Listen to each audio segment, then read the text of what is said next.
Hey guys, welcome back to Resistance Chicks. We are sorry that we are fashionably late today, but we were practicing a song, so you will get a song at the end. We wanted to make sure that it didn't sound terrible. So I have a bone to pick with my American friends to start off the show. Welcome. It is the 21st of October, 2018. You're going to start with a bone to pick with yes. people? How rude. Yes, I have a bone to pick with my American viewers. Why would you start off with a bone picking? Okay, because I did a poll this week on my Facebook page. Oh, the tea. Because I have never had tea in my milk. I was sick all week, on the tail end of that, recovering, doing well. And I thought, you know what sounds really good with my tea? Milk. So I asked Horatio. I said, Horatio, I would like tea in my milk. Is that a thing? And he messaged me back and he was like, if you're 95% of the population, yes. And I was like, okay then. And he went to explain to me there's something called builder's tea, which is tea that's steeped for like 2 to 4 minutes, like a really long time, which I'm like, that's all we drink around here. Sometimes it's a sin probably what we do to tea around here. Leah gets it to a boil. It'll boil for like 15 minutes, just boiling away. It's an accident. It's really bad. We don't have tea timers or anything like that. But anyway, so I tried the tea in my milk. It is the best tea I've ever had in my life. I have always felt like I like tea. I enjoy it. I don't drink it very much because it always feels a little hollow to me. It's full when you drink it with milk. Well, apparently you can drink a little tea with your milk or a little milk with your tea. It just depends on how you like it. So I did a poll on my Facebook and let me check the final results. I did have a lot of American friends that came back and said that that is how they drink their tea. However, none of my American friends have ever mentioned this to me. Never have I been around them when they were drinking milk in their tea. So I wonder if I wish I could show you guys this. 74 to 26%. 74% of people in my poll that voted drink milk in their tea. 26% say no. The comments were as follows. If I can get them. My friend Jason says, I like the taste. My friend Dorothy says, I will give it a try. My friend Kristen says, yep, I do occasionally depending on the tea. And yes, it is good. And she says, we lived in England when I was in college, so maybe that's where I picked it up. My friend Casey says that her husband Justin went to England last month, and now that's the only way he will drink his tea. My friend Andrea says, I grew up drinking milk in my tea, but I'm Canadian. My friend Janice says, I put cream in mine, sometimes a flavored creamer. I've been doing this for years. It's the only way to drink tea or coffee. My friend Shelby says, I have the feeling that matcha latte will change your life. I said, LOL, but isn't that coffee? I've never been able to get into coffee for some reason, although I love the aroma. She says it's not coffee. It's super concentrated green tea. My friend Renee says, when I was sick, my mom gave me hot tea with milk and sugar. I don't drink black tea any other way. Favorite is Earl Grey. Tracy, you all know Tracy from Sean and Tracy, says, always milk in my black tea and so strong the spoon stands up, known as Builder's tea. My friend Donald says milk in tea isn't widespread in America because we use lots of booze, refer to the famous Long Island recipe. Leave it to anyone to throw that in. My friend Missy says, when I was a hot tea drinker, I always put a bit of milk or half and half in it. Brian Sooks in our chat, one of our moderators, says, I always add only honey to mine.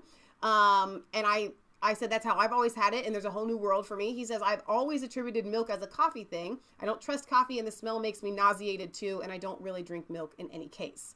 Okay.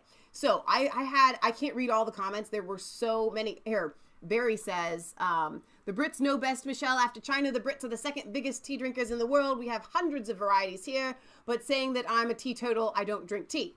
Thanks, Barry. But Barry is always quick to have an opinion. I literally can't read all the rest of the comments. There's too many. However, the consensus is, put milk in your tea. It's delicious. It is the way to drink your tea. If you ain't drinking milk in your tea, you ain't drinking tea. That's it. So, there you go. Okay, if you're not moving forward with Brexit, you must not have Brexit. So, all right. So, yesterday, there was a giant march. 700,000 people showed up against Brexit. It was called the People's March. Basically, this shows you how many people do not believe in democracy in the UK, which is quite startling. They demand a people's vote on the Brexit deal is what they're doing, but they want more than a people's vote on the Brexit deal. They want to repeal Brexit. They want it to be gone. That's not how this works, actually. You guys have a government set up. Okay, right. You voted on Brexit, and then the government makes the deal. That's how it's set up. So this is kind of a perfect little video by Avi Yamini from Australia. It's kind of showing the mindset of the people at the rally. Okay, well, you voted to remain, so you're just a sore loser. Yeah, no. Well, the thing is, we didn't lose. Of course, everybody who's here today will accept whatever the outcome of people's vote is. No, they don't. Can you give me an example? Of course, that from his Irish accent, he said everyone would accept another vote. Of course they would accept another vote. Example? That, well, everything was a lie. One example. I'm not talking. If we lose and that we don't get a second referendum, and if we leave Brexit, then I will move to Mars. So I intend to go. So, they can wave me goodbye. Because I don't want to live here in a country that's xenophobic and racist. Mars. Sure, Mars is the only place. You can grow vegetables on Mars. You can't do that anywhere else in the solar system. What? He's been listening to David Steele. Did he just say the government doesn't have a mandate? A mandate, yeah. Wasn't there a vote? Yeah, there was. I don't want to be on TV, thank you. Isn't that a mandate? What would you say to people who think that that this rally here is just sore losers who can't accept democracy? Well, what do I say? I have nothing to say. Let's just say, hypothetically, you get a second referendum and they vote to leave again. Would this movement accept it? Or again, will they fight to stay? Well, I think I don't know. I can't tell you. I haven't got a crystal ball. I don't know what the next step will be. Oh! Well, from the Australian News Network, are you here to support? No Brazil. No I'm Brazil. from Spain and no Brazil. You're not British? No, Spain. Do you think it's fair that as a Spanish you're trying to tell the UK what Would to... you repeat, please? What are you calling for? Because I'd like all the rich to be destroyed. Do you not think it sets a dangerous precedence that when we vote democratically and just not accept the outcome because we don't like it? I don't think so, no. Okay. So that kind of sums up the people at the People's March. Intelligence levels not quite up to snuff. So if we had another referendum and the people voted to still leave the EU, would you accept that? I don't know what the next step would be after that. Because no, I wouldn't accept that one either. I think that there's this misconception. Democracy. There's this misconception. Voting schmoting. That there's an appeals I am process. right. It doesn't matter who votes against me.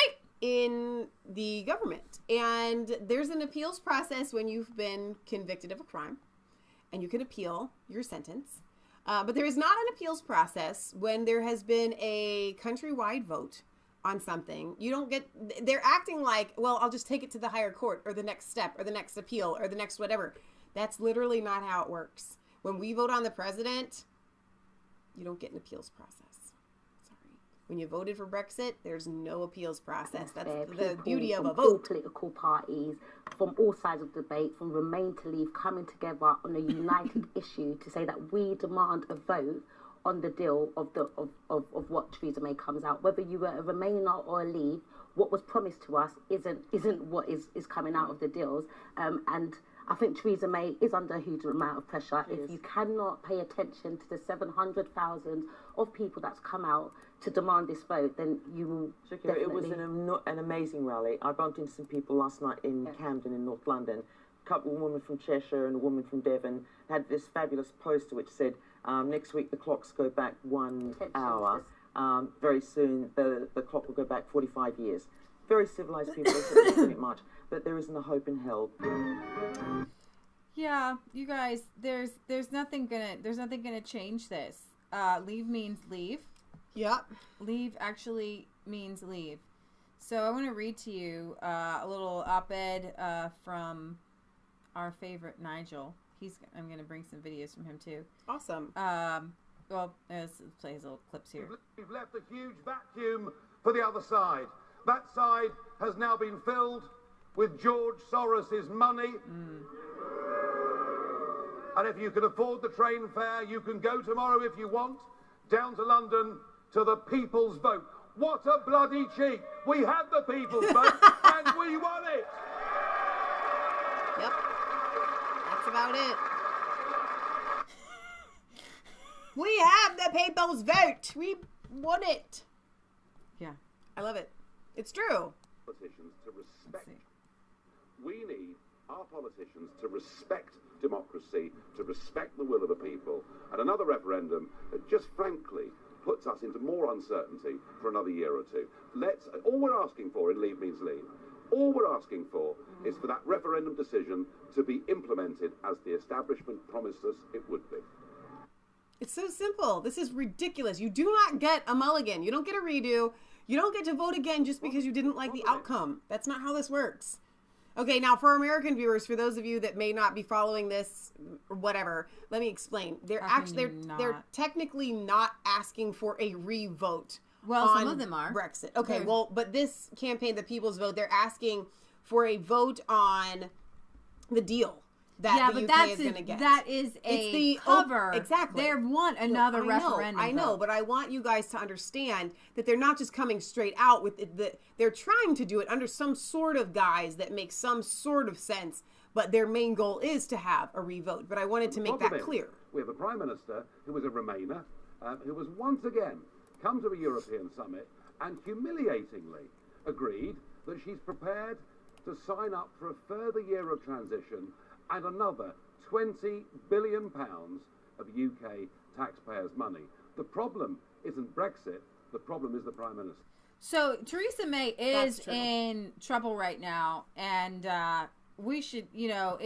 I'm going to try to fix this. It's bothering me. Let's see. I think I might have accidentally, I wonder if I shut out hopefully I didn't. So on Facebook Live, Thomas Odom says, respect the people's vote.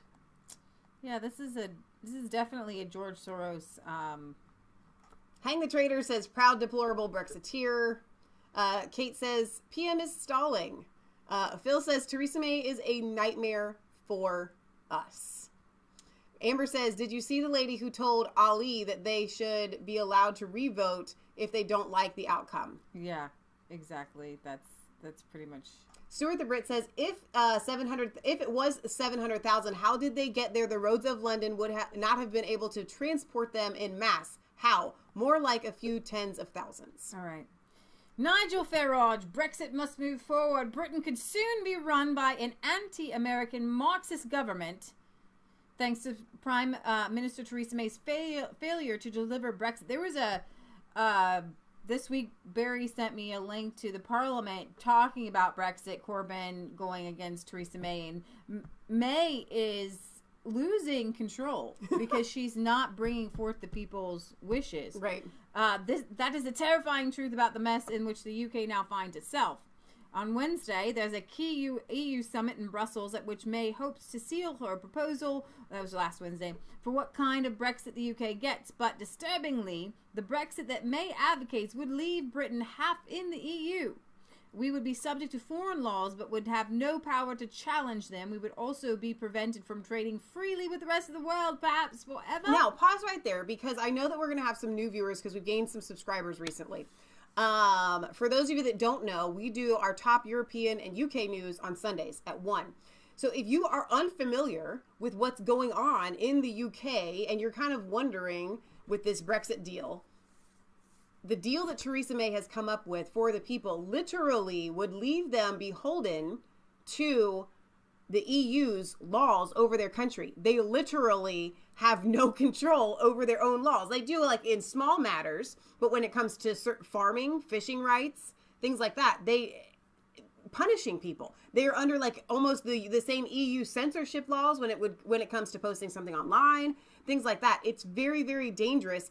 And the idea of leaving the EU and remaining half in so that they can still control and put people in jail and whatnot, It's ridiculous. And then to stop them from trading with the rest of the world, it's not a Brexit. I think it's mostly about trade. Carry on. It is hard to admit that after the wondrous 2016 referendum result, Britain is heading for Brexit in name only. The madness of this would not only be bad news for the UK. This is not something the US administration wants to see either. Now, Donald Trump has signed a letter of intent to make negotiations. He has to do it, I think, 3 months before they start to make negotiations so that Congress is ready. So come March 2019, right, the United States wants to be first in line to make the best deal with the UK. You guys do know that could really spur the UK economy. Yeah. And exactly what the globalists don't want right. is a strong UK-United States relationship, because that will take down the globalists. There are so many globalists within the UK government. The UK people, the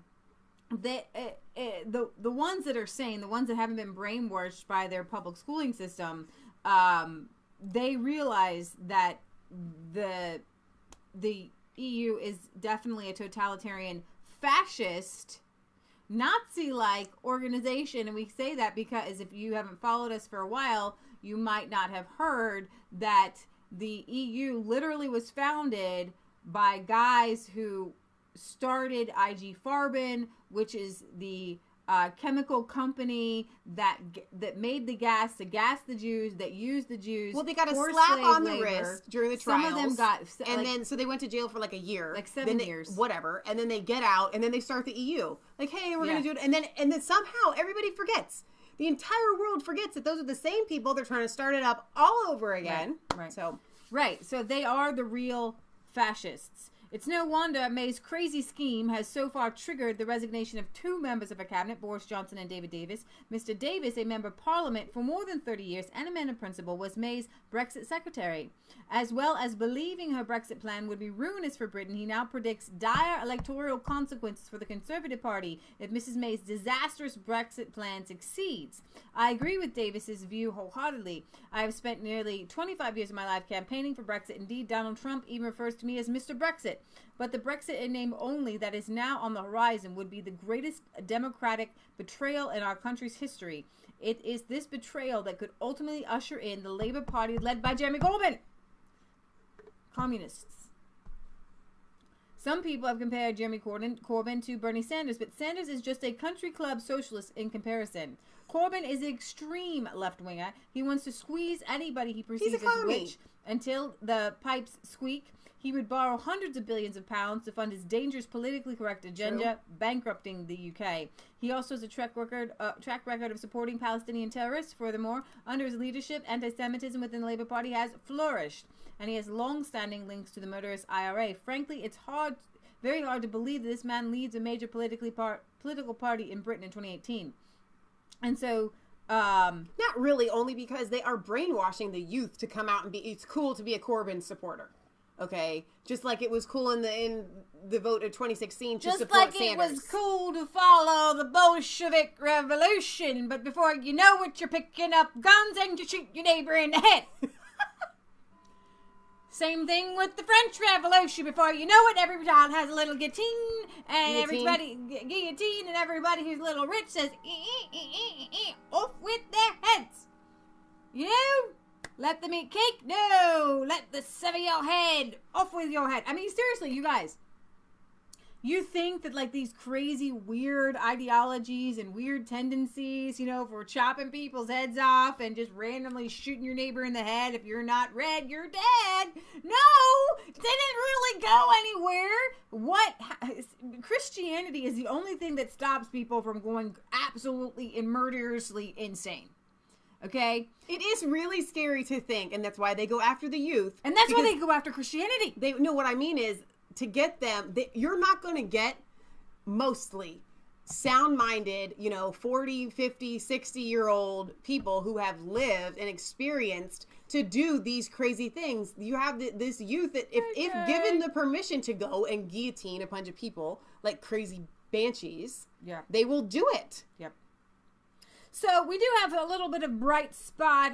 I see a little horizon, a little sliver of kind of some good news in the midst of all this craziness. Is the Brexiteers MPs?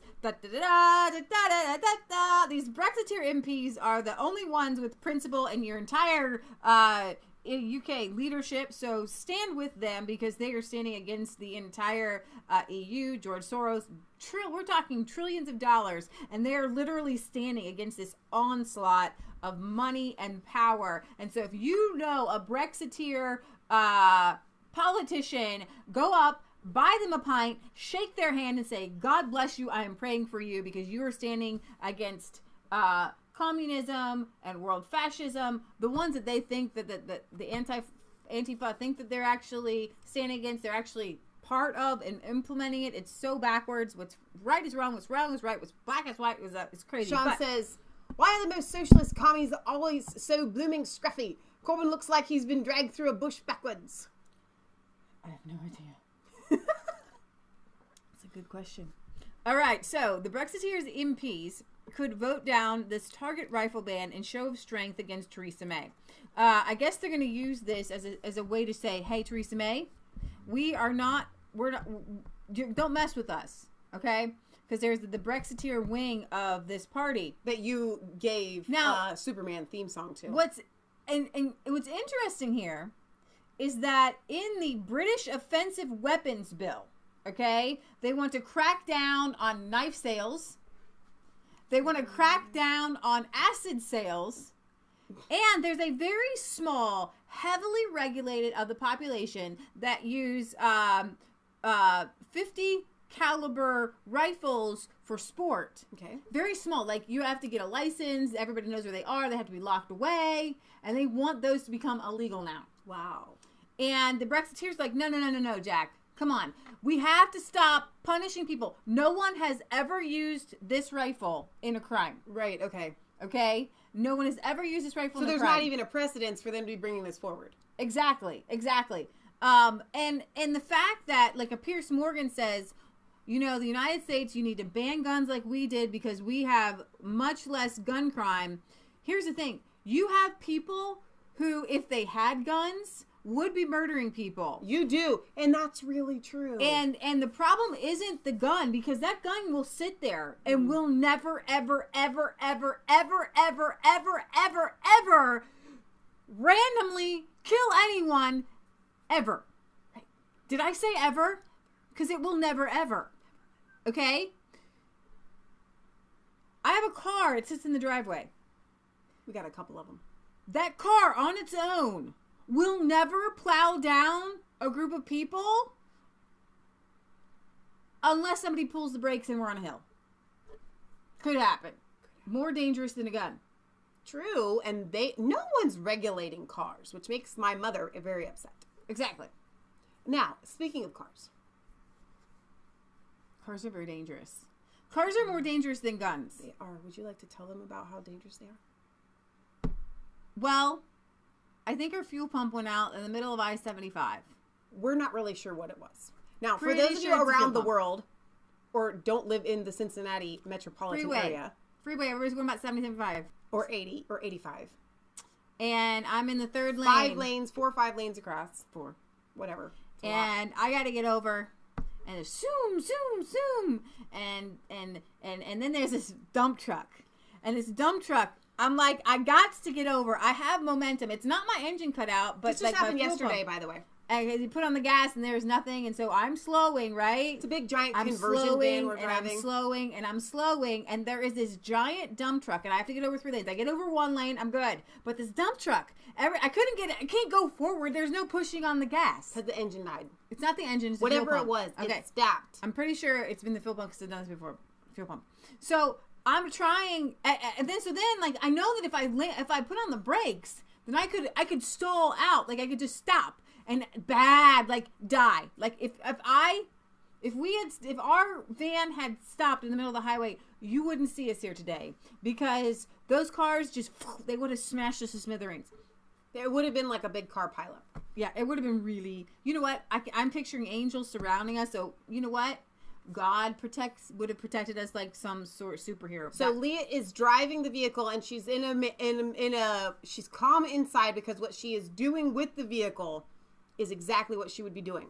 On the outside, she was kind of like, I'm pretty sure her hair went like this, and she was kind of, and on a scale I of said, 1 to 10, I have been way more panicky. True. I said, turn on the emergency flashers. I didn't want to. Okay, here's the thing. Emergency flashers are great, but I just need to get over. Okay? I knew where they were. I just didn't want to take my eyes off. I reached over. For those of you that you should know this, when you're driving, you should get in your car. You should practice the emergency brake, know where it's at, know what it feels like, and you should reach for or find, it's usually on this behind the steering wheel, your emergency flashers, so you know where they are. In my defense, and how to there was activate literally 10,000 computations going through my head at one time. I'm not blaming you. If I'm that helping dump truck, other people. Okay, the dump truck wasn't next to me, then I might have been able to take that millisecond to flick those things on. I got them on. All I wanted to do was get off the highway. Then I'll turn my emergency flashers on. I had Jasper in my lap because we had just been to the doggy chiropractor. So I'm holding Jasper, reaching over, and we're trying to get over, and I'm like, you're going to get over, it's fine. And she's like, but the dump truck won't move. And she's yelling at the dump truck, go, go, go. And here's the thing, I'm slowing down, like, because inertia. And he's, like, matching your speed. Matching my speed, going to, like, at 5, like, here I am, seriously. It was like a bad movie because, seriously, at one point, I think we're both going about 20 miles an hour. And everybody else was going like 85. And I don't know if he was slowing down to be like, I'll just slow down so you can get over. Nobody, you don't understand. Yelling through the tinted windows. I literally was like, go, at the dump truck. Go. No, but it was more like a shrill.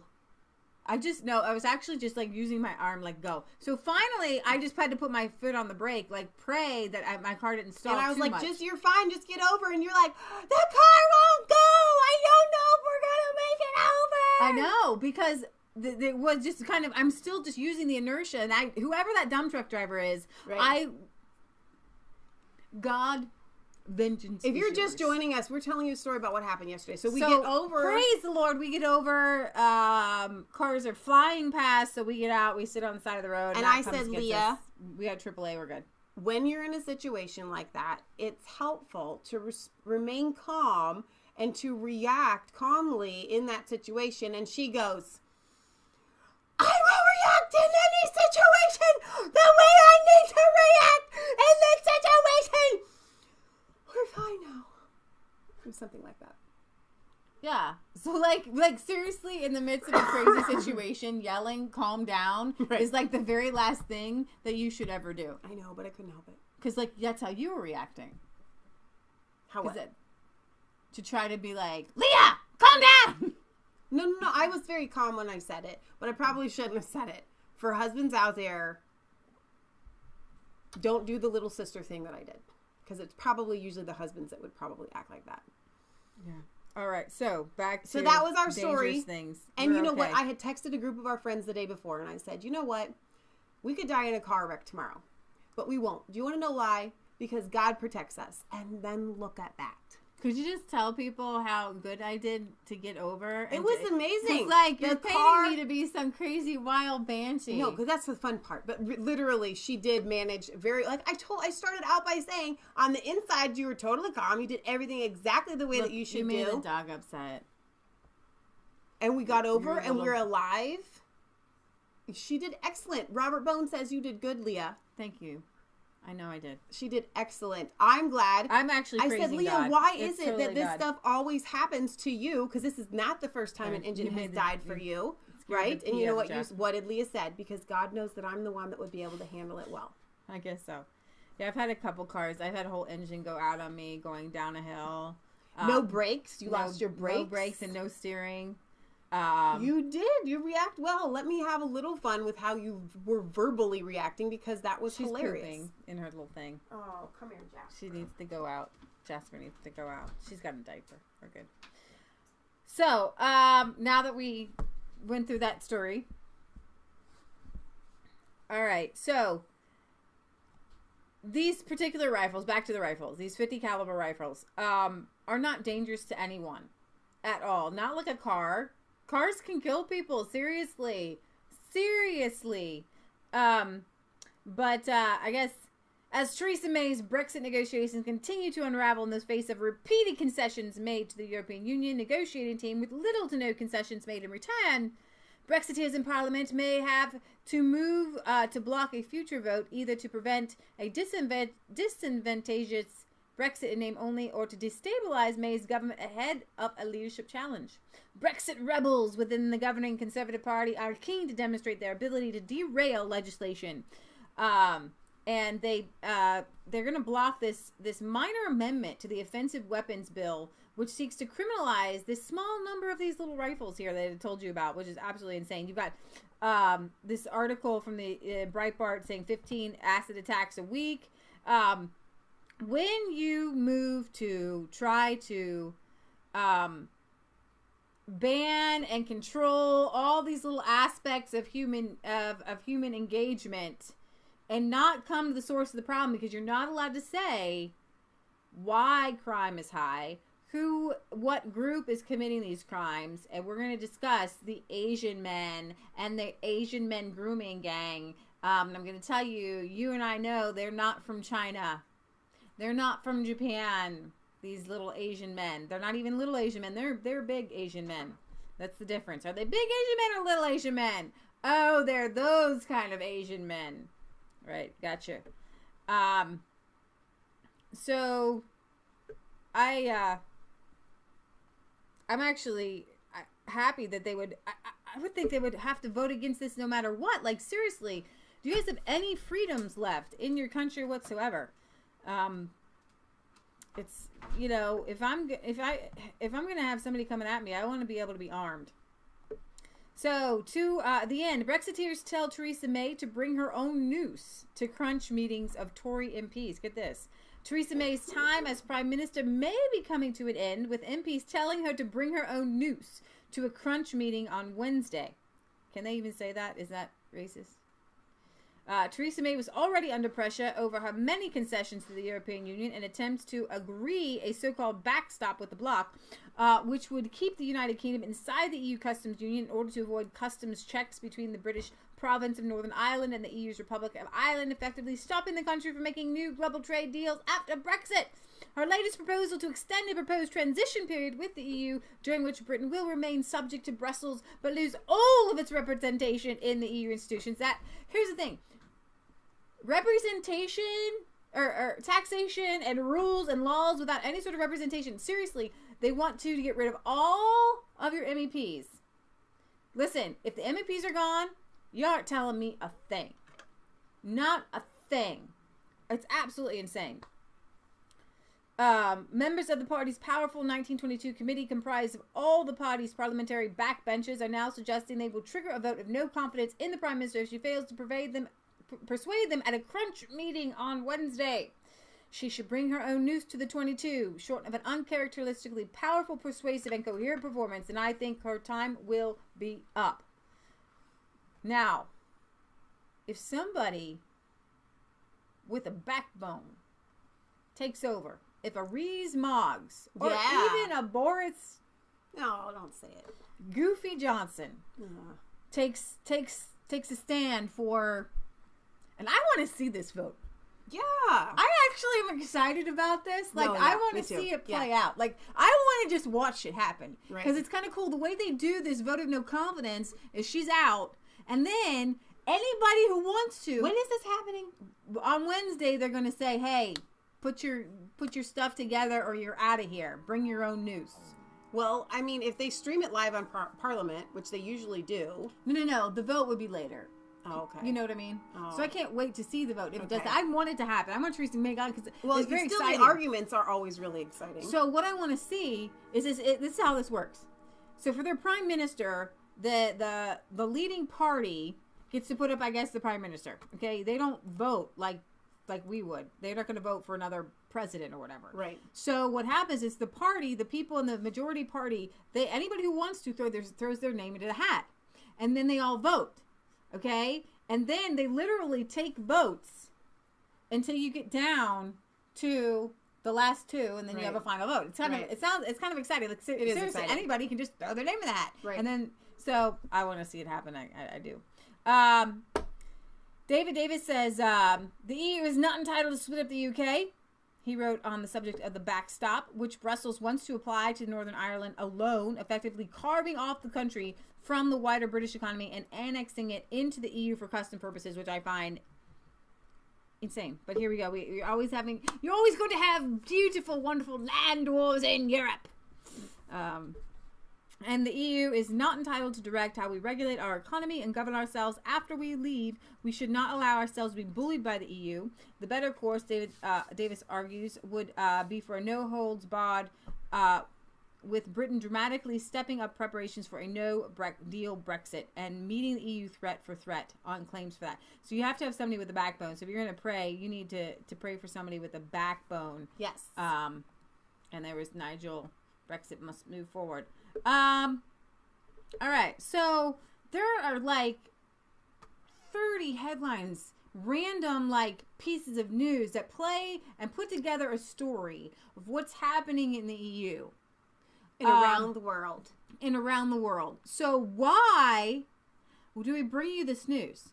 Because George Soros, the same big one world government, global governance that's happening in Europe, wants to get a foothold and does have a foothold here in the United States. So we're battling the same enemy. Yes. And so I want to bring to you the little pieces that you can see where the enemy's work is unfolding itself. So I just had a little thought.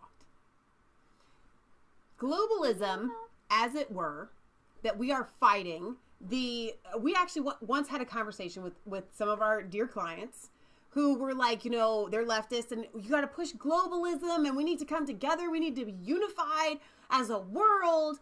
And that sounds really good, but we all know that's wrong. I have news for you. Guess what? What? We are united around the world. Yeah. We are united in the proper way. We don't need to be linked government to government to be in unity with our brothers and sisters around the world. You don't have to be of the same creed. You don't have to be a Christian. You don't have to be straight. You don't have to be gay. You can be whatever. As long as you believe in freedom. Mm-hmm. Freedom-loving people are uniting, in a global front against globalism all around the world. So we're actually uniting in the way that is scary to them because they have to have it like in a lock. Like we have to be linked together. You have to be a part of our UN. You have to be a part of our EU or whatever. We are united around the world through, and that's why they're trying to take down social media through the tech that they created, and we're taking them down. So we have a unity that is much stronger. Do you know why? Because when you're united under the banner of freedom and truth, you win every time. Amen. Western Germany, get this, guys. 42% of children under 6 come from a migration background. 42%. Okay. The population of Germany is rapidly transforming, according to a new study, which shows...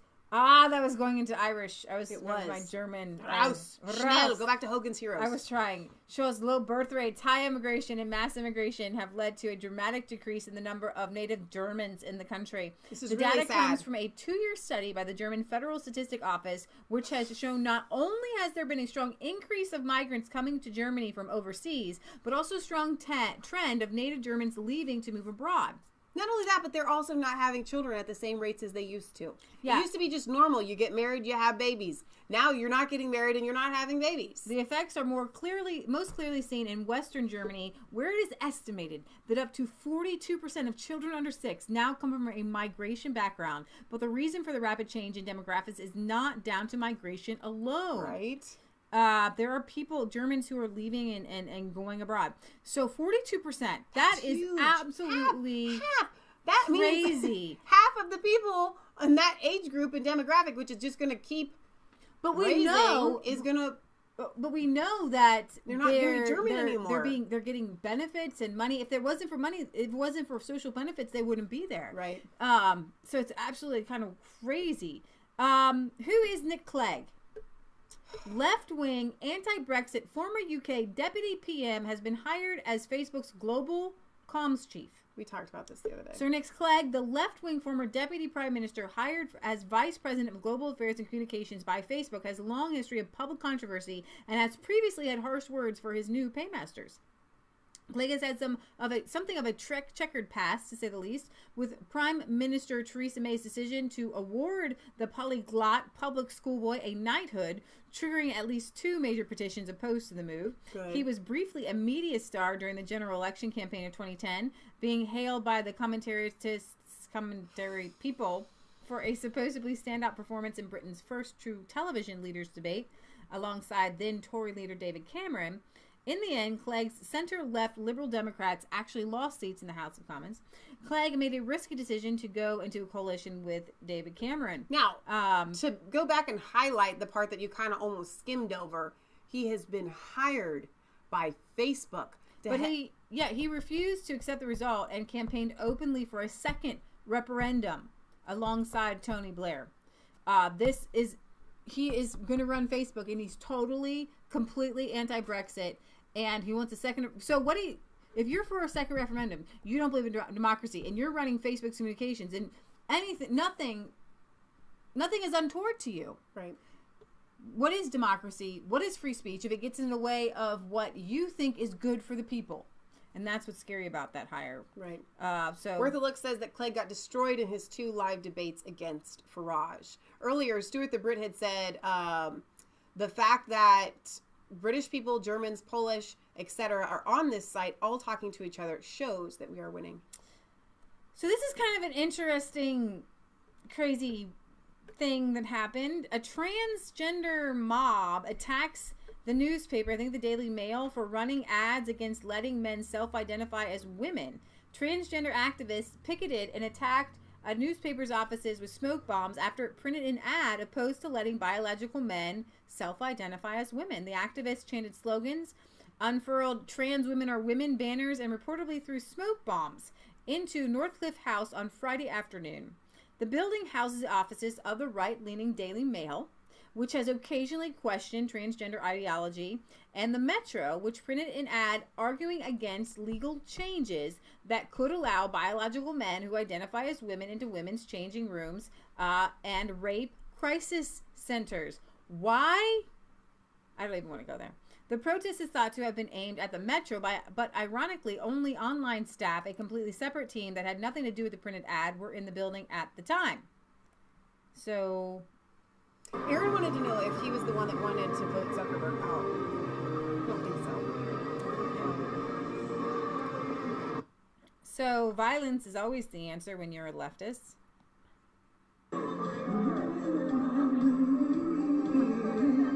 Trans women are women. No. The ad urged readers to think about it and to choose reality in bold letters, arguing against proposed changes to the Gender Recognition Act, which would allow biological men to legally declare themselves women or self-identify with no medical checks or treatment. Last year, the Conservative Party reportedly backed the plan before the Government Equalities Office changed track and insisted they would not compromise women's rights. So what I'm foreseeing is women's women. I wanted you to know who was behind the ad. Okay. Many women's and feminist groups, including Fair Play for Women, which was behind the ad, have argued the changes pose a threat to biological women. These are feminists. So there you go. And that's helpful. Then that's exactly what I was kind of getting to. We're looking at women's track and field. We're looking at women's basketball, women's sports, women anything, right? Where we have gender segregation. Do you know why we have gender segregation? It has nothing to do with the fact that we don't want to see co-ed sports. Co-ed sports are really fun. We used to play co-ed softball. It's really enjoyable. But it's not a fair playing field because men have a biological advantage over women. So this is no surprise to me that the feminists would be saying, wait a minute, this isn't fair. So when I played co-ed softball, each team had to have a minimum of 3 girls on the team. Right. Because if you had an advantage. Exactly. Because no matter how hard and great a woman can play, right, a guy usually at the same talent level can play better, right, and hit that's what harder. it is. Yeah. Okay. And that's what this is about. You just saw the bicyclist, the cyclist, the trans cyclist. So what? So excited that he won the women's thing. It's like embarrassing. In what world does that make you a better athlete? It doesn't. And that's why we have weight classes. This is, you know what that is? It's like in boxing or wrestling. Mm-hmm. If you were to have a 300-pound guy go in the ring with the 165-pound guy, and all of a sudden he says, well, I won because I self-identify as a 165-pound guy. That's true. It doesn't work that way. I'm sorry. You have to spit and fast and not drink water to meet your weight class, right? When you're in those situations. Weightlifting, which you used to do, Olympic weightlifting, you have to do the exact same thing to meet your weight class, because if you're over the weight class, it's not fair. Okay. So I want to go to some of the, across Europe, one of the major things you see is a terror attack, people with a religion that shall not be named, acting out violently against just random strangers. So I don't know if you guys remember this. There was a gun rampage. I believe it was in... was it in Paris? I think this was the one. I don't know if this was the one in the grocery store or not, but let me just read the article, because 3 were charged in connection with the Islamic extremist gun rampage in France. 3 people who have been charged in France over an Islamic extremist shooting rampage, supermarket, hostage taking earlier this year. And this is where that guy went in and traded himself. I believe so. French regional media reported that the 3 are suspected of providing help to the assailant, I cannot say it, before his March attack in Carcassonne, at the nearby town of Tribes. 4 people were killed, including the police officer who traded himself for the hostage. A judicial official said Saturday that 3 were charged with criminal association with the terrorists, and 1 was also accused of possessing arms in connection with the terrorist enterprise. Now, there's a gun, not held legally. Criminals get guns. Criminals do bad things with guns, and I want non-criminals to have guns. There were among 6 people arrested in the raids this week. The other 3 were released. It was unclear why the arrest occurred so long after the attack. And again, we want to hail this police hero who traded his life for a hostage and is now dead. And they wanted a memorial, and they said no. Why? Because it might offend some Muslims. They might find that offensive if we were to give a memorial to a man who gave his life, literally traded his life for a hostage, and then died. So what they know, we can't give him a memorial because that might offend some Muslims. This is a really great reading between the lines. Reading between the lines will tell you there are more people that they know of in that area who are prepared to act out violently, and they do not want to stir them up. Aaron Great on Facebook Live says, I personally know transgender men that identify as women that hate what is going on with transgenders competing with women. No matter what, they swing it, and no matter what way they swing it, it's an unfair advantage. I would say if you want to be fair, then a transgender man should be able to play with the men's sports no matter what. Okay. If he's trying to be a woman? Yeah. You know what I mean? Yeah, okay. Like, I am a woman, but I should be allowed to participate with yeah. Although I think that's almost a thing. Like, we had girls in high school that were allowed to play on the boys' football team, but it's like, why would you want to be tackled by guys huge? Like, that would be Islamic painful. State Syrian Cologne terror. Islamic State Syrian asylum seeker shot by police after Molotov attack. A hostage was taken. A Syrian asylum seeker who ranted about the Islamic State during an apparent attack at one of Germany's busiest railway stations remains in intensive care after being shot during a police operation to free a hostage he was holding. So it's kind of a thing happening here. The unnamed 55-year-old Syrian male has... Where they're taking hostages? That's kind of a new development, it feels like. Yeah. Who has been identified by police with high probability as having been granted temporary permission to remain in the country until 2021, had started his attack last Monday afternoon by throwing a Molotov cocktail, the weapon commonly understood to be a glass bottle filled with petrol, to be alight and smashed against a target, was thrown against a schoolgirl in a railway station at a McDonald's restaurant, and the girl actually caught on fire. Oh my gosh. The flames from the device caused a 14-year-old victim severe burns and reached from her foot to her leg. She was able to run, and people were able to help her get her burning shoe off. I had a dream last night that one of these Antifa protesters was trying to catch us on fire with like a flamethrower. So police are now investigating a terrorist motive. During the attack, the man spoke in Arabic, claimed to be a member of the Islamic State terror group, but it's not terrorism. But we can't be sure it's terror yet. No, can't jump to that conclusion. Don't jump to just like if it's a man that attacks a woman, you can't jump to the conclusion that he's a man because it could be a woman. But there is some light in the midst of all this craziness, and I like to bring you some light in the midst of all these crazy stories. Okay, we have Orban. Love him. The EU's latest migration proposals are like a collection of horror stories. Tell us how you really feel. Go ahead, tell us how you really feel. Halloween's coming around the corner. What he's saying, forget the scary mask. Just read these EU proposals. It'll scare the bejeebies out of you, man. Hungarian leader Viktor Orban has described the EU's latest migration proposals as a collection of horror stories. In a post on the Hungarian government's official About Hungary website, Orban spokesman Zoltán Kovács described Zoltán. What a name! A Hungarian name. Zoltán.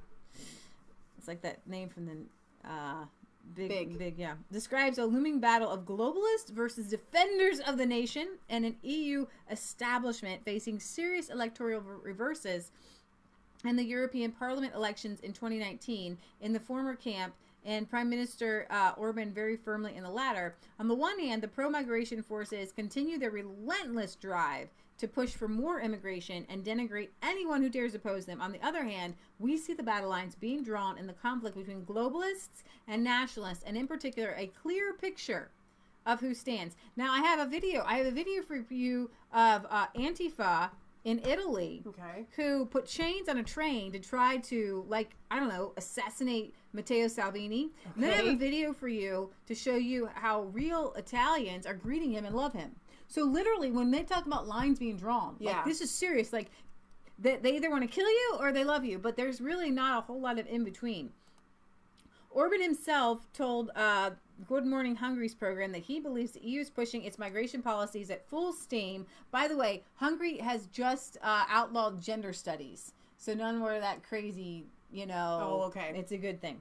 It fears that after the EU parliament elections, there might be an anti-migration majority in the continent, and on the continent, that could be absolutely awesome, but very scary to them.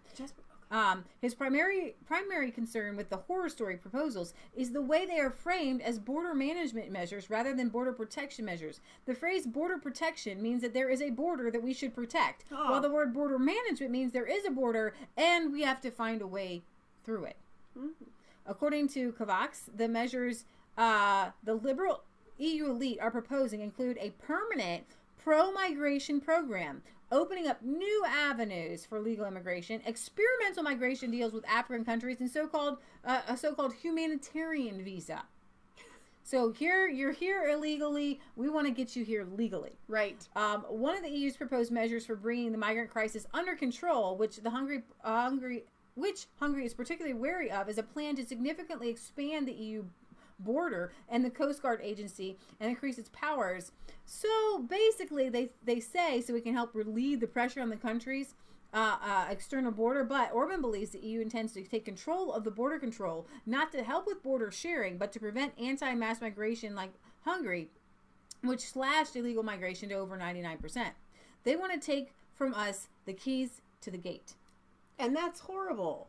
Like, seriously, if Hungary and Poland and the Czech Republic and Italy or whoever it is trying to keep illegals out of their country, in every instance, that should be supported by the rest of the world. It's the same thing with the United States. If you are here illegally, you do not get to stay. Hence the word illegal, which is why in the United States here, they've changed it to undocumented migrants because they don't like the word illegal. Right. And technically, they're here illegally. Right. Hungary has every right to keep people out of their country that do not come in legally. Now, are Hungary and Poland and the Czech taking in certain people that they will allow into their country, maybe that have the same faith? Yes, the answer is yes, Leah. They have taken in hundreds of thousands of people from, I don't remember what exactly the country is Ukraine or something like that. They've taken in people. Yeah, okay? I was trying to go where you're going with they that. Are yeah, taking in people. It's not like they're just shutting out everyone, but they are saying, we are going to choose to take in these people that need our help because it's going to be a mutually beneficial situation where we can help them, they can help us. They will join our society in a way that integrate is well. Exactly. So it's not like they're just this polarizing. Nobody can come in. Don't come in our borders. So in Italy, the Antifa.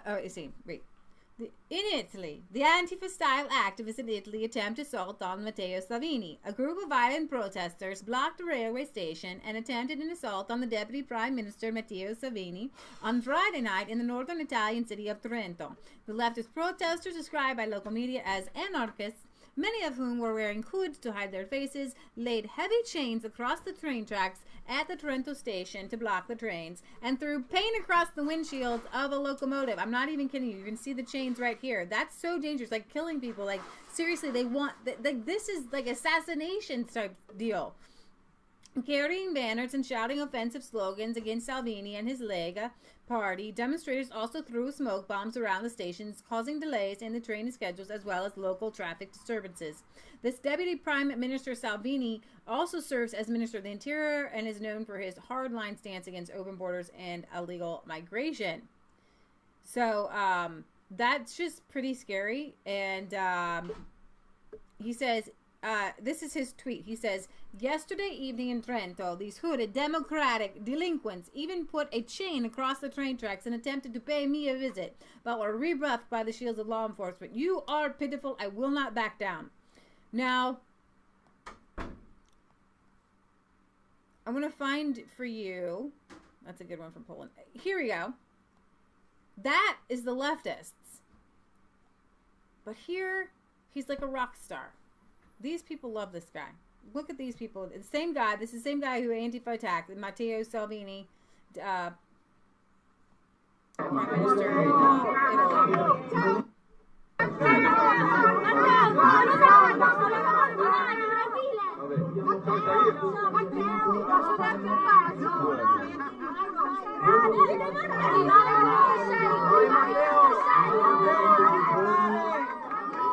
Cerchiamo di mettercela tutta e voi mettetecela tutta.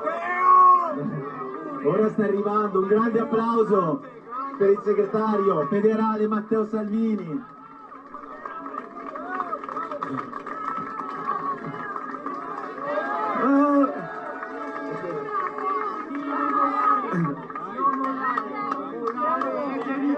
Signori, un ultimo sforzo, mancano 2 giorni. Stia girando una terra stupenda che per la prima volta da che esiste. So he does have some fans. He has some fans. France. Every 2 days, one French farmer commits suicide. What? Yeah.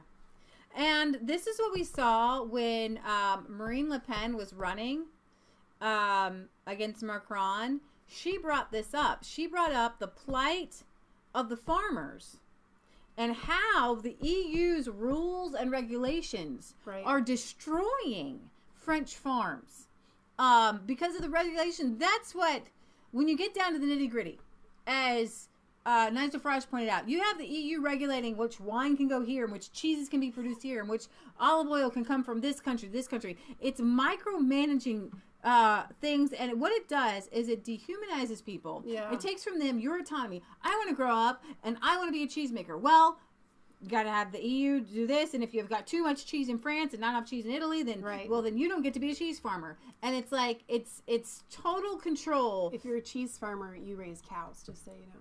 There's not like a cheese cheese tree. maker, artisan cheese maker is what I meant to say. According to a survey conducted by the French National Public Health Agency, one French farmer commits suicide every 2 days. Oh my, that's unacceptable. And we talked How about many farmers can there be? We talked about this last year. This number far exceeds the average suicide rate across the country. What about in India, though? Because I know a lot of farmers in India were... Well, we're in the EU, but yeah, that's different. We're talking about the French national rate of I know. suicide. I'm just saying. I didn't know that it was the same. Okay. The EU Farmers Union has come out and said that this needs immediate attention, that our farmers deserve better than this. Now, we're not talking about... You're talking about India. That's a Monsanto issue, so we'll put that to the side. Right. But this is just... This has to do with control, like the EU control. In 2010-2011, the Santé Publique France survey emphasized that the mortality rate of French farmers committing suicide is 20% higher than that of the general population. One farmer commits suicide every 2 days. This is especially rampant among men, ages 45 to 54. In reference to a 2017 analysis from the French National Institute for Agricultural Research, states that the farmers with small farms are much more likely to commit suicide than farmers with large farms. That makes total sense. This could be correlated to the fact that small farms are going out of business at an alarming rate and being taken over by large factory-like farms. Oust France has reported that the average agricultural incomes in France are the lowest in the country, with 30% making 350 euros a month. Oh my gosh. You can't live on that. Farmers' incomes across Europe have been significantly pinched for a number of reasons, from price volatility to increased overhead costs, extreme weather. There is a strong insistence that more support should be granted to farmers, blah, blah, blah. And to me, what I see when we hear about this is another byproduct. So you have the EU, and now it's letting in mass migration. But even without the mass migration, why does the EU need to go? Because it micromanages people's lives to the point of extinction. And in the name of being socialist, they literally become these crazed corporate capitalists. I was just going to talk about that. That was where my mind was going as you were talking about this. What we see, and this is why Leah and I are more libertarian than anything else. Because when you have socialism and communism and leftism, and then you have capitalism and big bankers, they actually circle around and wash each other's hands. Right. They meet together because without the crony capitalism, this wouldn't work. And without the control of big government, it also wouldn't work. And so these socialists, these bleeding heart leftists, actually don't care about the little guy. They care about big things, big conglomerates, big corporations, because they want us all to be underneath of a large umbrella. Libertarianism, and I would say right-wing leaning ideology, generally looks out for the individual's rights, the individual's right to have their own farm, to have their own homestead, to not be pushed out. And so even as a libertarian, it's hard for us to have these conversations with other libertarians because there has to be some sort of, maybe not even rules or regulations, but let's stop lining the pockets of the big corporations, the big ag, you know, letting them go to the government and appeal so that it pushes out all the little farmer. Let's say Jasper's outside. Let's say, keep going. Let's say you have milk, since Leah mentioned cheese. Here in the United States, and I'm going to guess that it's really similar over there, even though you guys in a lot of countries are allowed to have raw milk. We're not here. It's not really a raw milk versus pasteurized milk issue. It's a big dairy issue. So you have these large industrial dairy farmers that petition the government to make laws so that it's practically impossible for the little guy to make it in the industry. And that's where I say that's unfair. We have, at least in the United States, and forgive me for not being that familiar with what's going on in the EU and in the UK in this issue, but we have subsidized farmers. We have farmers that are paid not to farm. We have farmers that are paid for whatever you want to say that they're doing. They get money from the government. The little guy doesn't. And the big guy does because, well, they're feeding the people. They're feeding America. And it's a completely unfair advantage. So I hope that the left can look at a situation like this and realize you do know that you have hooked up with crony capitalism in order to make something like this happen. And that's why we say go find the sanity. Don't do a party ideology. You have to look at the truth instead of just leaning because it's just because you follow Corbyn or just because you follow, I don't even know. Migrants break whatever. elderly Belgian man's face in 11 places because they didn't like his dog. This is 68-year-old Lucas Klaas was the victim of brutal violence by a gang of foreign youths, Belgian broadcaster RTV reports. Last Sunday, Klaas was walking his dog near a park in Turnhout and met the group after his dog came near them. The migrants were not amused by the dog being in their vicinity and told Klaas the dog smelled, and the old man said the dog didn't, and then things got completely out of hand. The elderly man was brutally beaten, and he woke up He with the lost woman saying, consciousness. "Are you all right?" 11 breakages to his face because they didn't like the dog. Hang on. Oh my gosh. 11 breakages to his face. Your face shouldn't be able to break 11 times. Yeah. Oh my gosh. Let's see if I can get this one to come up. That's horrible. No, it is. In Germany's rich people put their children in special migrant-free daycare centers. A daycare center for children of rich parents in northern Germany advertises explicitly about being nearly migrant-free. The Rita Robinschutz Daycare Center in Hamburg is situated in a green area with tall trees and houses with large gardens. In its 30-page brochure, the center describes exactly of whom they take care of. Children are from rich families, and a large number of parents are lawyers, doctors, and consulates. After a while, the brochure reads, "We take care of only a few children with a migrant background." The page that is illustrated with the photo of a blonde, blue-eyed boy named Finn. The kindergarten wanted to describe the social structure of the district, but has actually chosen a misleading formulation. She added that this does not correspond with the principles of the daycare center, nor those of the carrier. The corresponding passage about the migrant families will be deleted immediately. So, haha. I don't know, though. I mean, that's actually really, I mean, okay. They're catering to the rich families, whatever. But what I'm saying is the hypocrisy. What's good for you is something I don't want. What it goes to show is that the liberal elite are the biggest racists and bigots on the face of the planet. True. Okay? In Paris, a homosexual couple was kicked out of a taxi and beaten and spat on for kissing. Oh my gosh. The driver said that he didn't want to transport people like them before assaulting his two clients. The victims have pressed charges. I can only guess. You know what? I don't think that the driver was a Christian. I'm going to go with that. I'm going to bet money on that. Yeah. That it wasn't Christian ideology that kicked out the homosexuals in the cab and beat them up. The home of the German Shepherds is very dangerous now to own one. You would think that you would be safer with a German Shepherd, but not in Germany. A sickening attack on a dog and its owner took place on Tuesday evening in Belsen, Germany. Around 8:30, a 30-year-old man was walking his two dogs on the pavement in town. At one point, he had to pass a stranger. When the dog's owner tried to pass the man with his dogs, one of the dogs was kicked for no reason. According to the reports, the man asked why his dog was kicked, and then things escalated. A dispute developed, and the stranger punched him in the face.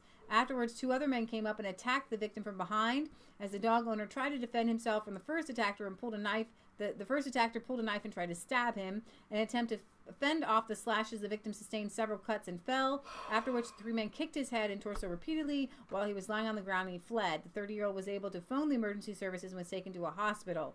Do you think these were just your average dog haters? Been just able people to that just find hate dogs? the attackers. According to the dog owner, the men spoke in a foreign language. The man with the knife is described as dark-skinned, possibly with dreadlocks. One of the other two men wore bright trainers, and the three men spoke a foreign language. A foreign language, but they're not going to divulge. So so you've got the man whose face was broken in 11 pieces, and this guy who was almost stabbed to death over his dogs. Wow. But don't worry. We're all fine here. We're all fine here.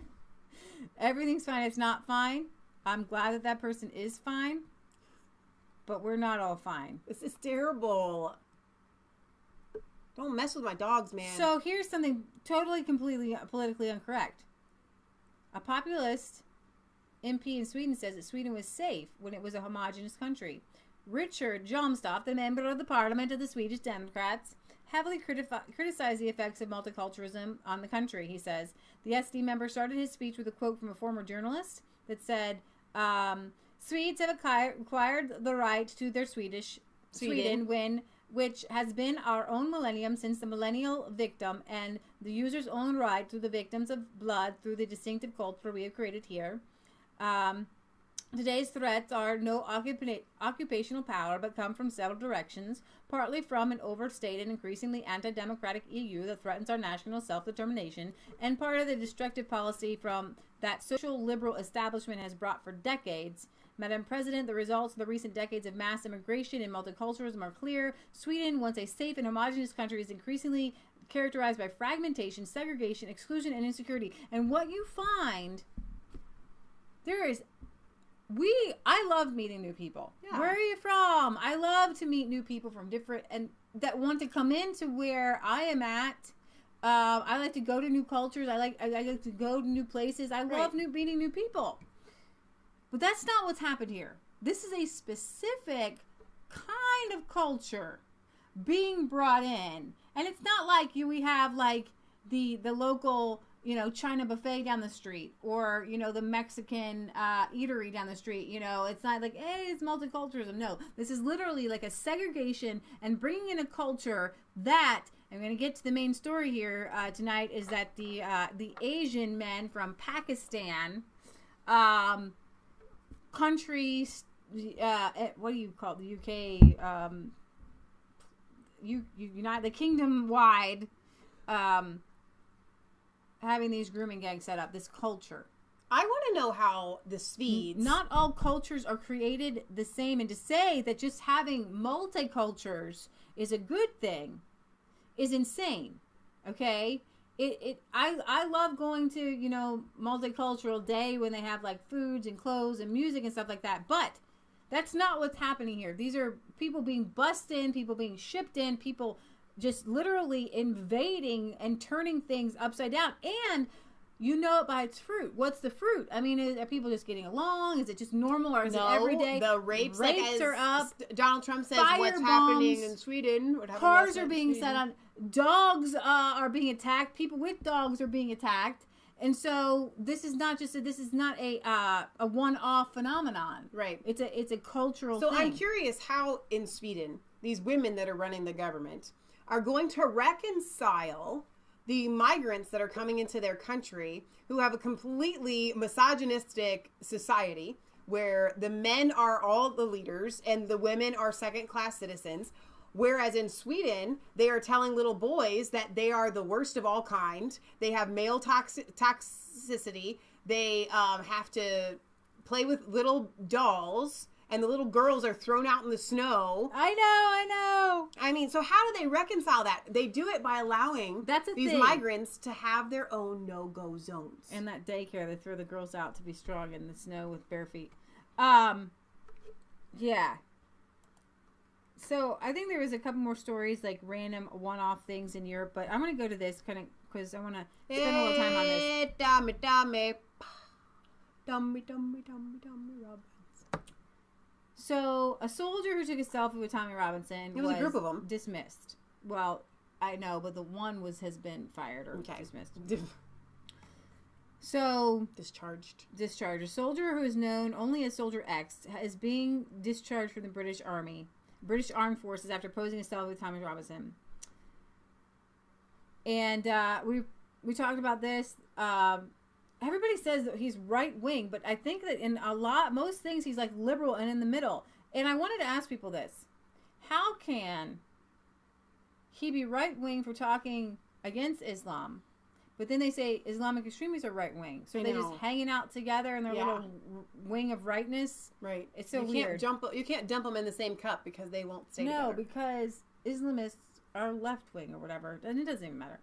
So when he met some soldiers at a gas station and they took a selfie, and he said he was honored to shake their hands. And after a complaint by the Muslim Council of Britain, the soldiers were punished by the armed forces, and even the armed forces official Islamic advisor condemned the soldiers who posed with Tommy Robinson. But thousands of messages and hundreds of photos of support have poured in across the armed forces, many of which Tommy is sharing on his Facebook page. Already nearly 200,000 public signatures have been signed for Support Soldier X. We have these guys. These people. This is the selfie picture at the gas station. All right, now I'll go back and show them where to go. Nearly 200,000. You can sign this petition if you want, guys. StandWithOurLads.com. I am Soldier X. So that's I got my Facebook page up here. I got my messages. I am Soldier X. Soldiers past and present, we are here for you. We stand for those who have been silenced. So, wow. So this is pretty intense. They just shared this 6 hours ago. This picture here. Are you ready, guys? Tell me it has nothing to do with ideology. Halifax, Knightley, Aylesbury, Banbury, Blackburn, Burton-on-Trent, Accrington, Canterbury, Coventry, Leeds, Dewsbury, Derby, Peterborough, Middleborough, Telford, Bristol, Huddersfield, Newcastle, Oxford, Rochdale, Rotherham. You guys, this isn't like one or two. 1, 2, 3, 4, 5, 6, 7, 8, 9, 10, 11, 12, 13, 14, 15, 16, 17, 18, 19, 20, 21, 22. And that's the ones that they have started to prosecute. Wow. This is not a one-off. This is something that needs to be... And they're pictures. Hang on. I do have a picture of this Soldier X that I pulled up that I wanted for people to see. Carry on. You can see their pictures. You can decide who they are. All right. So let's see, Tommy. I have a video that I do want to Just thought I'd take the opportunity to respond to some of the articles that are out there. I've seen the Guardian, I've seen the Metro, I've seen the Standard. Hang on, I've seen the Independent. So I'm gonna wait on that. okay. It's telling me on YouTube that we have a very low video output, so I'm going to guess that for some of you guys this is buffering. I'm not sure. Apologise to the victims of the Huddersfield grooming gang. That's right. I should apologise to the victims. Do you know what I do? I apologise to every one of them. I apologise to them for the fact that Britain allowed this to happen to them. I apologise to them for the fact that the police done nothing. Even when they were beaten, battered and bruised after being raped in the moors, in fields, the police still didn't press charges. I apologise for the fact that the girls' mums phoned and begged and cried themselves to sleep nightly, asking and begging for the people in positions of power. In our country, we have a system where when there's vulnerable children, people in positions of the council, of social services, of the police are supposed to be there to protect them. So yes, I apologise that our country wholeheartedly let you down. If you notice now, the point I was making with these trials, if there wasn't a reporting restriction for the last 12 months, bearing in mind they've lifted it, they weren't going to lift it. They weren't willingly lifting it. They lifted it after a challenge by the media. A challenge the media decided not to do 12 months ago. Okay, they were quite happy not reporting on any of these crimes until the end. What you've seen, these girls. And these grooming gangs who take these girls and they spend all this money on them and they buy them shoes and clothes, and then the next thing you know, they're being forced into like prostitution and being raped. How is it that and use gain of these trials? Look at them. One day they've given one evening of news, and then it's Tommy Robinson could have collapsed this trial. Now, just for all of those reports, the anger and the vehemence from the mainstream media, that's good. Main media against Tommy Robinson, compared to their outrage over the grooming gangs. Like seriously, when the mainstream media talks about the grooming gangs, they might just say, you know, it's kind of bad, theyese girls, blah blah blah. Right. But they're not mad at the perpetrators. No.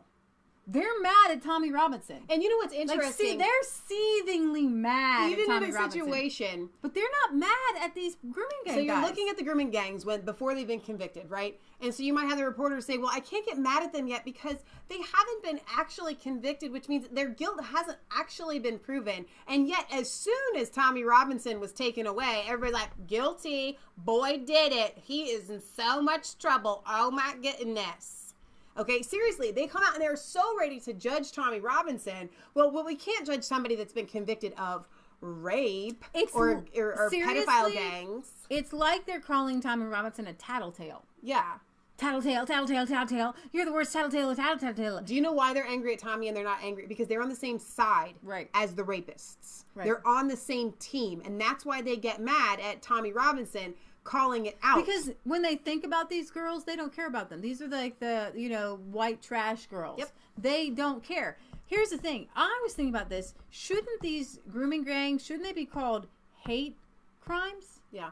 Because they're not done. See, what I've seen from the religion that shall not be named and from the left-wing media, they say, yeah, but white Britons do this and white Brits do that. But guess what?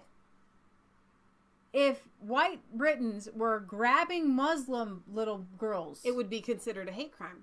And they're saying, we're going to rape you, we're going to do this to you because you're dirty, you're kafar, you're this, you're that, and if there were giant white supremacist rape gangs going on, snatching Muslim girls, it would be considered a hate crime. It would be, but you know what? It would be a bloodbath because these Muslim men wouldn't handle it. They wouldn't stand for it. Right. They would go and they would chop everybody's heads off who did it. You know what I'm saying? Exactly. Boys, for Piers Morgan, for all of you, got to hand it to him for that. You know what I mean? If it was proven that, why do you think they have jihad in the first place? They feel like there's a reason to defend themselves and their country and their religion. Those alike who are messaging this to say, look, he risked the trial. The court transcripts of the judge and the CPS both state nothing Tommy Robinson said could have caused prejudice to the trial. Can we just stop that right there? Yes. Literally, the judge says nothing that he said could have caused prejudice to the trial, but the BBC and everybody ran with it. He prejudiced the trial. They're still running with it. They don't care. They're not going to retract it. That means, for all you retards out there, that I didn't and couldn't have prejudiced the trial. Because all I said was what was already in the public domain. I made sure of that. I didn't assume guilt. I made sure of that. I made sure that everything, I went on my training course at one of London's top law firms for contempt of court. I made sure I stuck by those guidelines. Now, am I sorry? More people, after me being imprisoned, yeah, it was crap, but more people than ever across this world are watching and reading and listening about Muslim rape squads that have been targeting our daughters. More people than ever. And I'm sweating in this room. But so I just thought I'd clear up, and it's so obvious to look. It's so obvious. Just look, just search now. Tommy Robinson Huddersfield. You'll find all the hit pieces, all of them coming out together, all the journalists, everyone with a blue tick, basically, coming out together saying, oh look, he could have destroyed it. No. And all of these people, Lizzie Dearden, one of the people who runs a story, she runs a story about me, saying how I could have jeopardised this trial. In the court transcripts for my trial, which I've got, which I'll be producing as evidence on Tuesday, in the court transcripts, Lizzie Dearden, the same journalist writing the hit piece on me now, is named as breaching 2 reporting restrictions for the same case the same week. So some chick already, she breached 2 reporting restrictions, but she didn't. Did she get solitary confinement in some women's prison for 23 hours a day? The only difference is Lizzie Dearden is very politically correct. Won't mention at all the cause of this or the reasoning why these men have these misogynistic and sexist views. Nothing, of course, to do with their religious beliefs. Nothing at all. Lizzie Dearden won't mention any of this. So Lizzie Dearden gets away with it. She doesn't get hauled behind before the court or put in prison. Because I'll tell you why. Because Lizzie Dearden, unfortunately for you, Lizzie, only a maximum of about 30,000 people read your news, The Independent. I think your maximum readership is 50,000. So, of course, the government don't give a shit about you when you report all of their little toxic things. The difference is when I do a live stream, like this one, it will end up going to hundreds of thousands, Thousands, if not millions of people. the public are waking up to that, thanks to our own platforms. So how long we have these platforms for, I don't know. But I just thought I'd clear up all of these. So I did play another video, and I don't know if it's this one, this one, where Tommy talks about, I'm just going to go ahead and play this one too, because he talks about the fact that one of the guys who was sentenced, like, was allowed to go home and pack his bags and, like, flee the country. I don't know. Just thought I'd take the opportunity to respond to some of the articles. Oh. Well, this is where's the one about that? Well, I don't know. I had that one up, but that's not the yeah, one it's the same. That was the same video, but it had all this stuff around it. Oh, okay, that's fine. Hi, Jasper. Come here. So let me go ahead and bring up the article that we're talking about with the guys who have been sentenced. Okay. So this child rape gang trial, which saw Tommy Robinson jailed over reporting restrictions. The reporting restrictions have been lifted. So now you have 20 abusers, and they all look rather similar. No. Rather similar. You're racially profiling. Very Asian to me. Very, very Asian. A child abuse gang which embarked on a campaign of rape and other sexual abuse against vulnerable teenage girls has been jailed. It can now be reported after censorship measures. Remember that when Tommy Robinson was first put to jail, taken to jail, like Breitbart had an article out, and there were other people, even the Daily Mail had articles out, and like the judge like ordered them like to take those articles down. Like crazy, insane. The Leeds Crown Court heard grim details about how the predators from Huddersfield plied their victims with drink and drugs and threatened to, and sometimes did, abandon them on the moors if they did not comply with demands. One victim gave birth to a child after being raped. Aww. Another had an abortion, and one tried to kill herself. Most of the groomers, who had sinister nicknames like Chiller, Dracula, and Bully, were from Pakistan. What are they? Like some sort of child gang? I mean, with some from India, 2 Sikh, and many Muslims. The case bears similarities to one case in the UK, including Rotherham, Newcastle, and Oxford, where victims claiming police and authorities were slow or reluctant to act due to political correctness. Wow. Reporting of the case in the media was completely blocked by authorities despite intense public interest and details available online. Activist Tommy Robinson was imprisoned after reporting the details on social media. I mean, this is so mind-boggling that a reporter would be jailed at all. I mean, if anything, you get a fine or reprimanded or something, but not jailed. Solitary confinement for 23 hours a day? Are you kidding me? He reported, he was reading from an article that another journalist had written. There were other journalists that had already reported on it. They were never taken to jail. Their articles weren't even taken down after the fact. Right. Okay?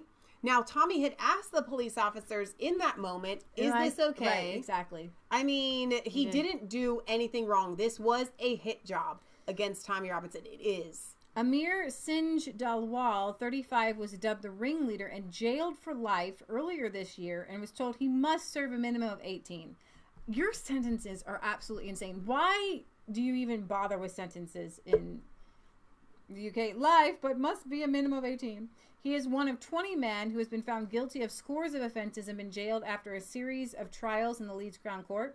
15 women, who are mainly white, told juries harrowing details of what they had suffered at the men's hands between 2004 and 2011 when they were aged 11 to 17. Amazing. Nawal was convicted of 54 offenses against 11 victims. He was found guilty of 22 rapes, including the rape of a child under 13, sexual assault, inciting a child to engage in sexual activity, prostitution, trafficking, drug dealing, and beating.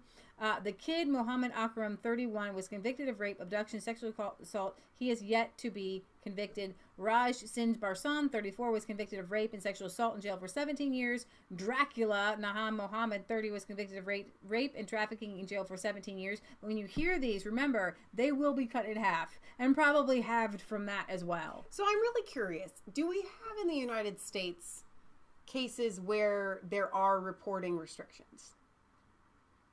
I don't know.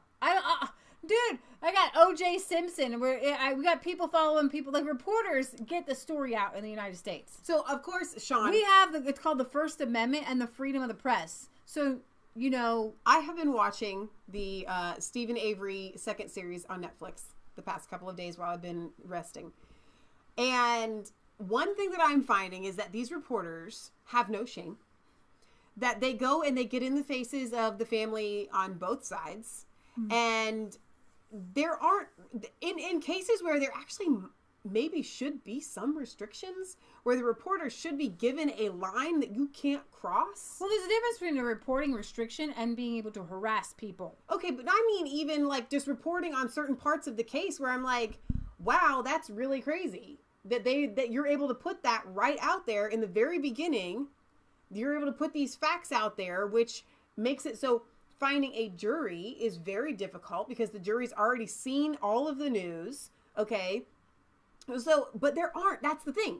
There, as far as I know, and maybe somebody on our chat can correct me, I don't know of any real cases where you get massive reporting restrictions. The most I can think of is like when somebody dies in a mass shooting or something like that, where you can't give their name out yet until the family's been notified. Like, that's the best I can think of.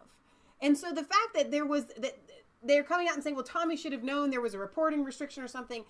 Excuse me. Is this something that's like common in the UK where you're not allowed to talk about cases that are in, I don't know. That's my question. This complex case involved the cynical exploitation of a number of young girls by a group of older men. The scale of the offending meant that the case had to be broken down into a number of trials, some of which were concluded earlier this year.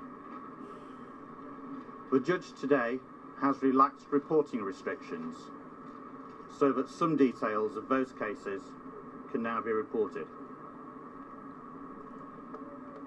The men who have been convicted of these appalling crimes deliberately targeted their victims because of their vulnerability. Because of the color of their skin. Come on now. They groomed them and exploited them for their own sexual gratification. Have any of these victims been from the religion that shall not be named? Any one of them? Yeah, Pagano wants to know, where is the Me Too movement? Sometimes they use threats and violence. Typically, they plied them with alcohol and drugs. At the heart of this case is the victims, who have all shown immense courage in coming forward to assist the investigation and support the prosecution case. I sincerely hope that the convictions of their abusers will go some way to helping these young women rebuild their lives. We'll see about that. Oh my goodness. Mm-hmm. Yeah, let's see. Judge Jeffrey Marson earlier this year says you treated them as commodities to be passed around for your own sexual gratification and the gratification of others. The extent and gravity of your offending far exceeds anything which I have previously encountered. It was a very significant campaign of rape and other sexual abuse. Children's lives have been ruined and families profoundly affected by seeing their children over months and years out of control, having been groomed by you and other members of your gang. Detective Chief Inspector Ian Moderators from the West Yorkshire Police, who led the investigation, said the investigation into this case has been extremely complex and the investigative team have worked tirelessly for the past 5 years to ensure that no stone is left unturned. Wow. So, yeah, it's kind of hard to wrap your brain around it all. Katie Hopkins, she went King William Robinson says, unless they're convicted to castration, they're just going to do it again. I think that is a very valid punishment. So this was an interesting picture. So what we have is this Pakistani from the religious group from the religion that shall not be named. And then somebody put this together, and I don't know if you guys can see it, but it shows the different cycles of the different ways that men oppress these females until finally they're just gone. So it starts with the headscarf and just a jacket from a mom. And then you have there's another one they have to wear underneath of it. Well, where they can't see any hair. Yeah, and then like a bigger coat, and then the little girl wears a little something. Then you've got the mom, and there's a niqab and a burqa, and different, and the hijab, and then you've got the girl in it, and then you've got the little girl in that, and then you have the face coverings, and then the babies are now covered. And then now their hands are covered. And then they've got, and then there's some which actually have like screens over top of their eyes. Which that would be covered too if the women could get around without seeing. And this is the various stages of male domination. And what people on the left, I don't understand. There's a difference. I like wearing stuff on my head, especially when it's cold out. If you want to wear a scarf on your head, it's a very traditional thing. Yeah. So what they've taken something that is traditional and normal, and if I could have this, traditional and normal, and something that women normally do. Right. The men have taken it and made it okay. Well, because your hair sexually excites other males and may incite them to rape you, which is not a sane position at all.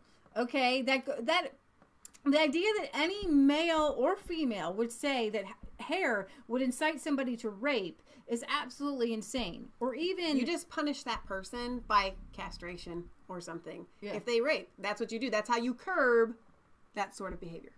And the idea that the women aren't wearing this for Allah. They're not wearing this for God, okay? The nuns, they're wearing their habit for God and to separate themselves as I'm a nun.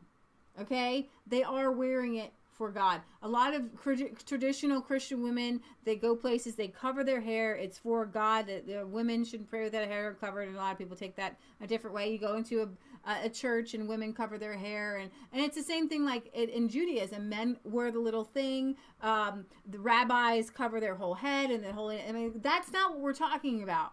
Okay, we're not talking about I want to serve God, so I'm going to wear this thing on my head. Yeah. If it was an act of religious worship, do your thing. Right.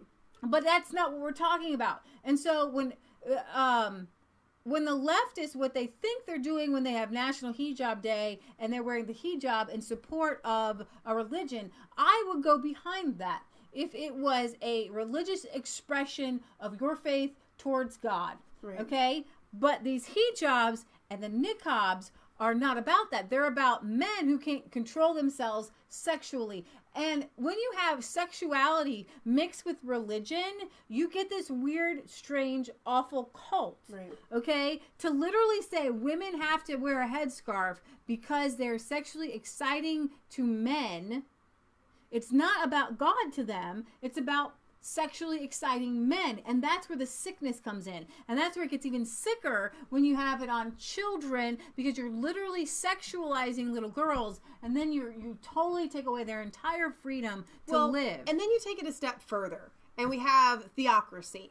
So we have Sharia law that is implemented in these countries. So then it's no longer just a matter of this is my choice, this is what I want to do. It's now if you don't, you go to jail. Right. Okay. And the fact that the hijab represents that for thousands of women around the world makes it very difficult for anyone in a Western society to have a hijab day and to support that, because we know there are women in the Middle East that are being thrown in jail because they don't want to cover their heads. So it's oppression. A Muslim majority country in Algeria has now banned women from working in public sector from wearing full face veils. So this is actually a win for women's freedom. Algerian leader Ahmed Awalia has banned women working in the country's public sector from wearing full face veils, also known as niqabs. In a letter sent to ministers and regional governors on Thursday, the country's prime minister said the need for identification had prompted the move. Civil servants, he wrote, needed to observe the rules and requirements of security and communication within their department, which impose their systematic and permanent physical identification, meaning you're part of our government. You might have sensitive documents in front of you. You might have something going on. We need to know who you are all the time. Yeah. We need to know that you're not some spy or something. Few women in Algeria actually wear the niqab. The hijab, a scarf, is actually more popular. But the decision is likely to be attacked by Algeria's Salafist minority. Now, this was shared by Yasmin Mohammed, who I follow on Twitter. She says it's funny. Another Islamophobic Muslim majority country bans the burqa. Algeria joins Morocco, Egypt, Malaysia, Syria, and even Qatar, restricting the niqab and the burqa. It's, quote, only Islamic phobic Western countries who do it. And then I wanted to play for you her thoughts here on banning the burqa. Now to talk about the burqa in 2 minutes. Okay, I'm going to try my hardest. I think it's really important for us all to express our opinions about this because we all live in this society together. But as much as it's important for us all to talk about it, I think it's really important for us to listen. And I think it's very important for people to listen to women who have worn the niqab. It's very different when you're just having an intellectual conversation about something, and when it's something that you've actually experienced and that you really can understand intimately. It's important to listen to those people. It's important to listen to people who know what it feels like to wear this personal, portable, sensory deprivation chamber. There's no way that you can have this conversation without understanding what that's like and what it's doing to the woman inside. And it's really not that hard to imagine. Think about it yourself. How would you feel if you were told that in order for you to go to heaven, this is what you needed to wear? That in order for you to please your God, this is what you need to wear. Even if you choose to wear it because you want to go to heaven and you don't want to burn in hell, you're not really given much of a choice, are you? We have to make sure that we understand that that's the mindset of the women that are wearing it, okay? And it is our responsibility in this kind of society that we're living in today to speak up against those kinds of barbaric, misogynist, modesty culture ideals, okay? Now, the second question is, okay, let's speak up against it, but should we ban it? Banning it, I believe, has everything to do with security. So in the same way that anybody else covering their face, whether it's a KKK hood or an Antifa balaclava or whatever it is, they have to show their face, so should women in niqab. Absolutely. Very well said. Yeah. So she did it. She got that. She got it in. So I think oh yeah, I'm going to play this. This is what it looks like when you love your country. Long live Poland.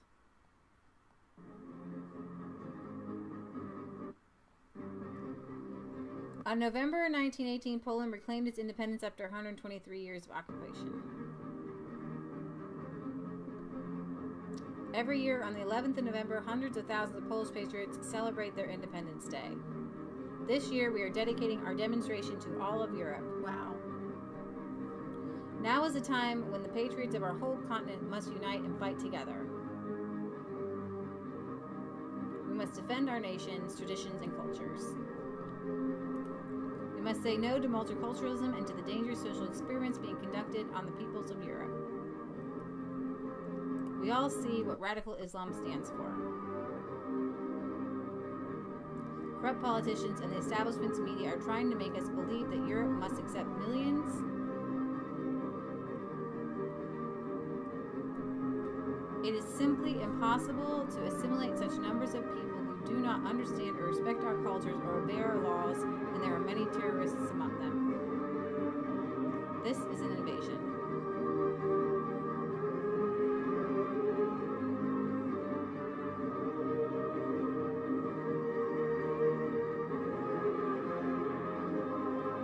Join us in Warsaw on the 11th of November in the largest patriotic march in Europe.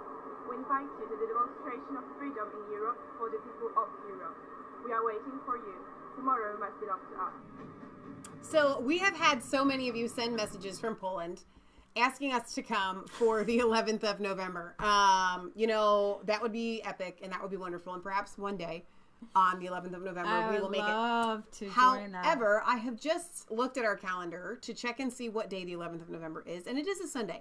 So I would like to go ahead and let you guys know that we probably will make that a special show, and we will probably dedicate most of that show to what's going on in Poland right now. Their fight against the EU, maybe a little bit of history. Possibly we might be able to get a pre-recorded interview with some of our friends in Poland. I think that would be really, really fun.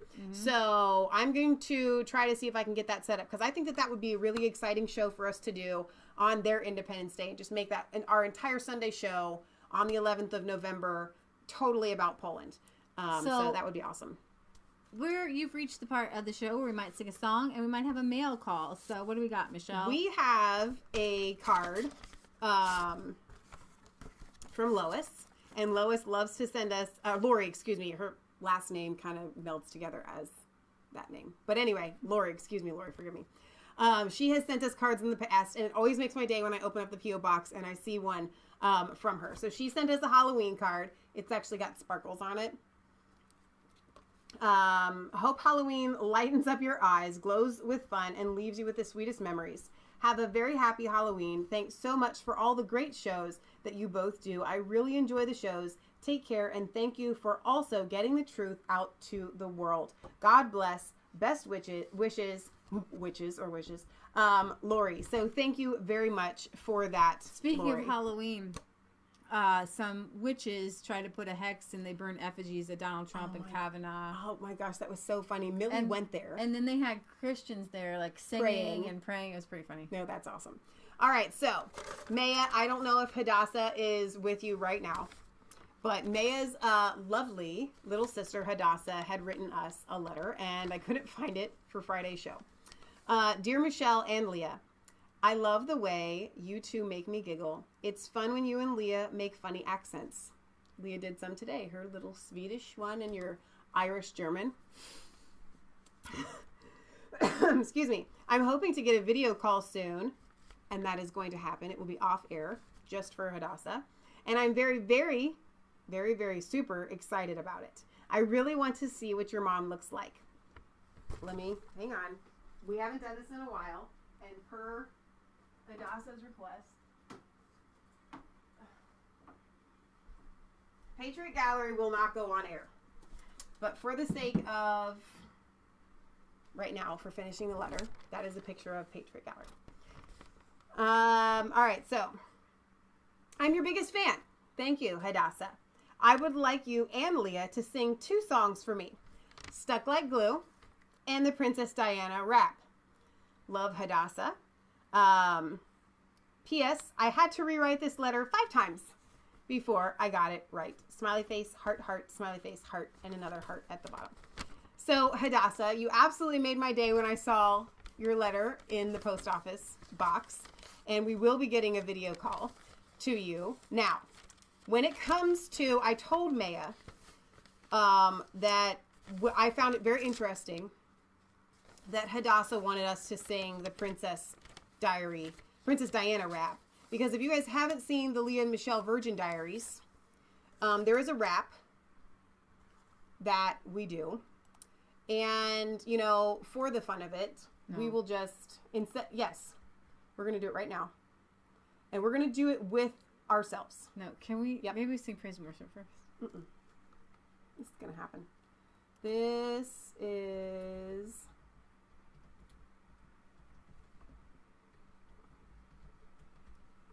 going to happen right now.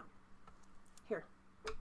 I'm happy to sing Stuck Like Glue, but I have to We'll practice that one again. Cause I haven't but this sung it in a one, while. for those of you that haven't seen it, now, as a little backstory, we talked about how Prince Charles actually was disappointed in Princess Diana because she was a virgin, and she wasn't experienced like Camilla. And Camilla maybe was experienced, and for those of you that are unaware, may have had an affair with Prince Charles throughout. May have. So anyway, we made a rap. Now, I feel like this is the contributing to the delinquency of minors in the fact that this is the song that Hadassah wanted us to go with. So without further ado, this is going to be really fun. Really fun. Gosh, I can't. Oh, yeah, you can. Now, oh, this is so great. The rap. No. Prince Charles, yo, he was looking for a queen. So one Just let night, you do it. someone I can't even clean, remember the lyrics. aristocratic from the right family. There was Camilla, couldn't give her a ring. Monkey Diana, she was out of sight. So we married his prince, his fan wedding was tight. But then Dirk complained that on their wedding night, Diana was like, even couldn't do things I don't right. even remember the words. But I don't wanna be no hoe. Camilla, it's time to go. I don't wanna be no hoe. Camilla, it's time to go. She was a virgin, yo, couldn't pass his snuff. Camilla, she had the right stuff. Camilla, you know, she'd been around the block, but she didn't have Diana's purity drop. Camilla, Diana, who you wanna be? Ugly and dirty or clean and pretty? Camilla, you know, if she had technology, we've been fixing P. Charles things that weren't PG. But I don't wanna be no hoe. Camilla, it's time to go. I don't wanna be no hoe. Camilla, it's time to go. Check it, Matt. Put the thing in your So ear. text me dirty pictures. I don't wanna see them. So text me dirty pictures. I don't wanna see them. Your dirty talk, your fancy walk, strutting your stuff down the block. What I see don't appeal to me. I want a girl with the virginity. But I don't wanna be no hoe. Camilla, it's time to go. I don't wanna be no hoe. Camilla, it's time to go. So text me dirty pictures. I don't wanna see. So text me dirty pictures. I don't wanna see. Your dirty talk, your fancy walk, strutting your stuff down the block. What I see don't appeal to me. I want a girl with the virginity. Your dirty talk, your fancy walk, strutting your stuff up and down the block. But what I see don't appeal to me. I want a guy to take yourself for me. But I don't wanna be no hoe. Camilla, it's time to go. I don't wanna be no hoe. Camilla, it's time to go. This ain't Christmas, go ho ho ho. This ain't Christmas, go ho ho ho. That's right. This ain't Christmas, go ho ho ho. All right, Hadassah, dear. I hope that while Leah was probably a massive disappointment on that, Hadassah is singing along with the video. This is the delinquency of minors. When that video, Kansas did for us, I think before we had even met him in person. Yeah. That was before. I think he still weighed 133 pounds at 5'11". Yep. He's come a long way since then, but the fact that he was such a good sport via the internet, willing to, we wrote the whole song. We said, can you please be a part of this? If you guys have not seen Leah and Michelle's Virgin Diaries, Princess Diana, How can you not now? you're going to have to go back and watch it because it's one of my favorite episodes that we did. So, Hadassah, I hope that you enjoyed that. Maybe next time Leah can get a little bit more into it and have a little bit more fun because I'm proud of that song. I mean, that is quality, top quality lyrics, top quality rapping, sort of. How long ago was that? A while. That was a while ago. It's like Tim, 6 years. like 6 years ago. All right, now, I can't remember, there was one of you a while ago that had asked us to sing this song, and Leah decided today was going to be the day. No, put the cape on. We could do it with the cape on.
time to sing your song again.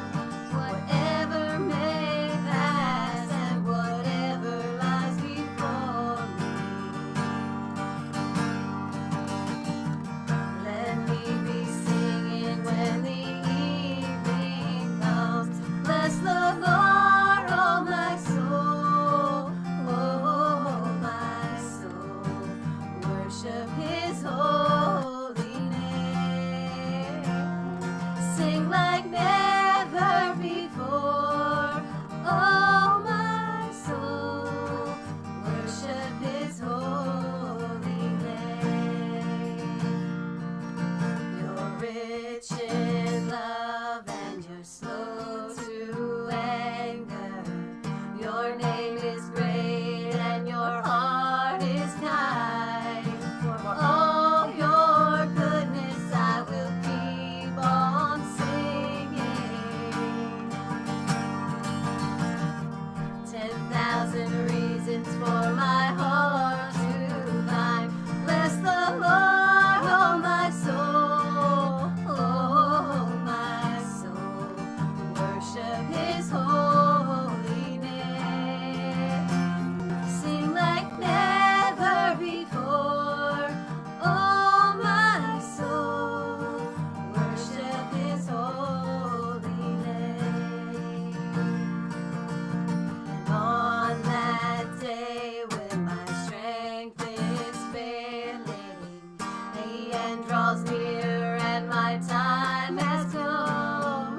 Still my soul sing your praise unending. 10,000 years, and then forevermore. Bless the Lord, oh my soul, oh my soul. Worship His holy name. Sing like never before, oh my soul. Worship His holy name. Bless the Lord, oh my soul, oh my soul. Worship His holy name. Sing like never before, oh my soul. Worship His holy name.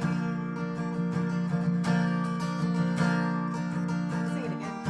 Sun comes up. It's a new day dawning. It's time to sing your songs again. Whatever may pass and whatever lies before me. Let me be singing when the evening comes. Bless the Lord, oh my soul, oh my soul. And worship His holy name. Sing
Worship his holy name. Sing like never before. Oh, my soul. Worship his holy name. Worship his holy name. Worship his holy name. And Michelle's all choked up. Like it's, you start singing, you got a cold, get a little fuzzy thing in your throat. So, yeah. There we have it, folks. We went from Virgin Diaries, Camilla, I don't want to be no hoe. Camilla, it's time to go, baby. It's time to go. It's always bothered me, that Princess Diana, Camilla thing. Like, she came in, took her spot. Like, just kind of makes me mad. I'm not a Prince Charles fan. Just not. No. Not a fan. Not a fan. All right, you guys. I'm not gonna be able to sing anymore. No, that's it. It was like I ran out of gas with my cold here. Your fuel pump went out. My fuel pump totally went out. All right, you guys. Thank you for being here. We will see you back this week. I would love to. Leah wants to do this, and I think it's an excellent idea.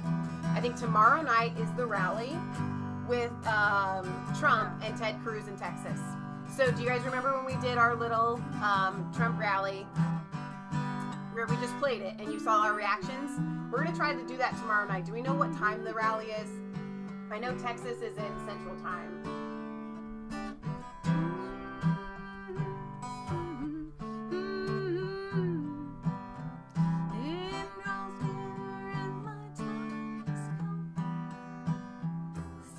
Where do you even find this sort of stuff?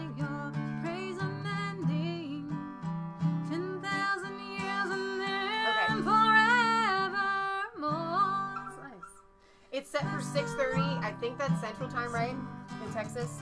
They're 2 hours behind us. So good thing you're gonna watch it with us, because you ain't getting in. They got like 78,000 tickets requested for a venue. They actually had to make the venue bigger. It was only. It says the Toyota Center can only hold twice as many people as the NRG Arena. Roughly right. So they had 10 versus 19. They'll probably squeeze about 20,000 people in there, but there's gonna be 60,000 people outside probably. Wow. Come watch it with us. So we're gonna be streaming from Right Side Broadcasting Network. So that'll be really fun. So see us tomorrow night at 8. We'll probably stream a little bit early, or does Donald Trump usually run late? 8:15ish our time, Eastern Standard Time. They run a little bit late on purpose to wait until people come in, but they're already going to be filled, so they don't need to wait for the building to fill. Exactly. You know, when we came to Cincinnati, there was plenty of seats, but like that. So raise your hand if you guys are going to be here tomorrow night and watch the Trump rally with us, because I think that's going to be exciting. Then we will see you back next Friday at 6 p.m. Eastern Standard Time for our regular weekly roundup, and then again next Sunday, 1 p.m. Eastern Standard Time for another one of these European and UK news. If you want to write us letters and request for us to play the Princess Diaries rap and sing with it, like Hadassah, you can write us at P.O. Box 107, Milford, Ohio 45150. But really, I do want to hear from you guys. I'd like to get your opinions, your views out there. Thank you to all of our moderators on this channel on Monday night. Yes, Wicked Psych. You will be able to see us on Facebook, and you'll be able to see us here on YouTube. Go ahead. Remember, it's not just a conspiracy theory if it's the truth. We want you to like. We want you to comment. We want you to subscribe. There were a lot of comments in the chat.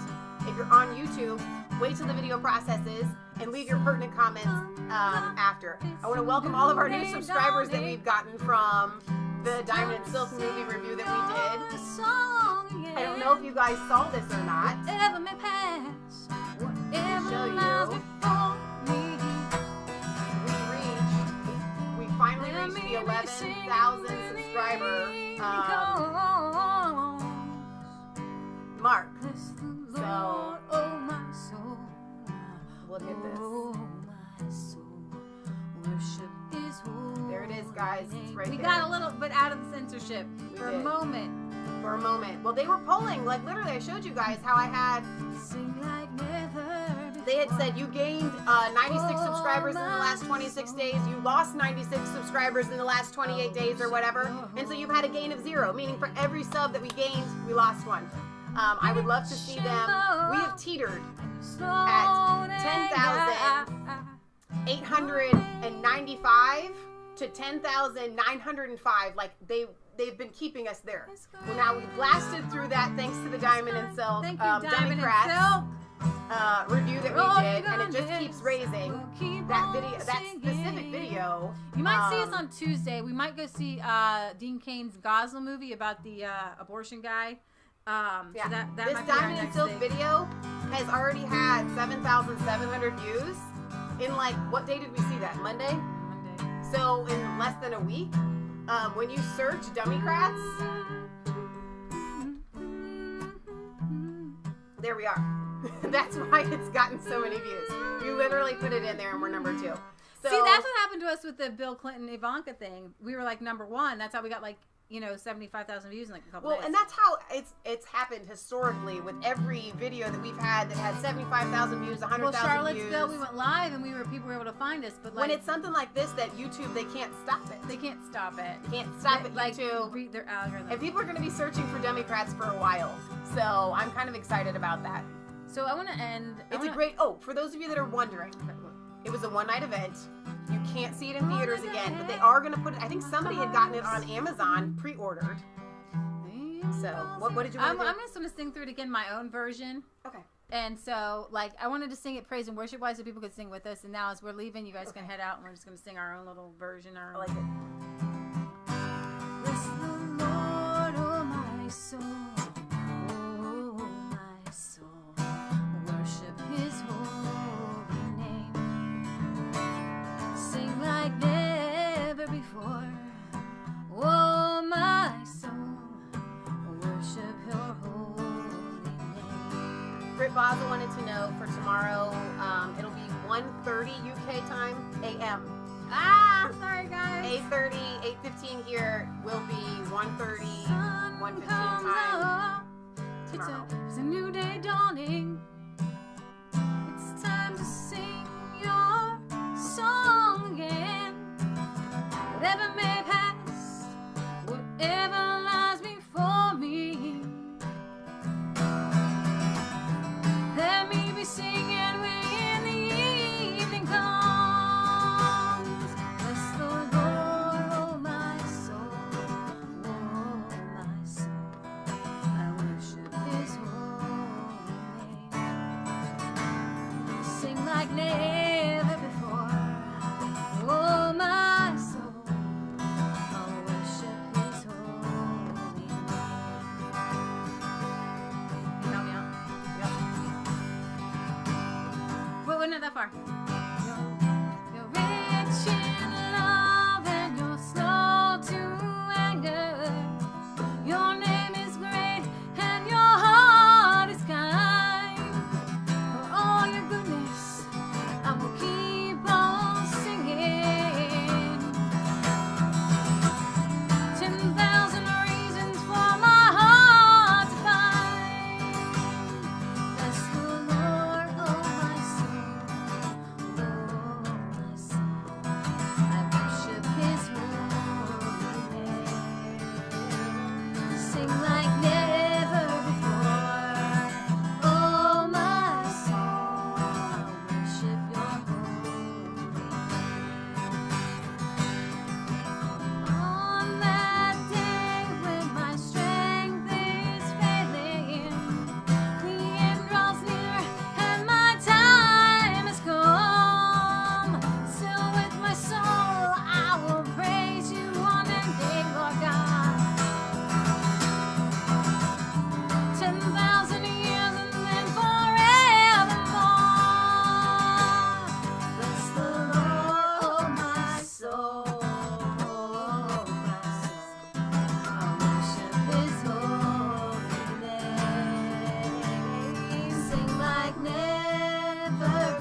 Awesome.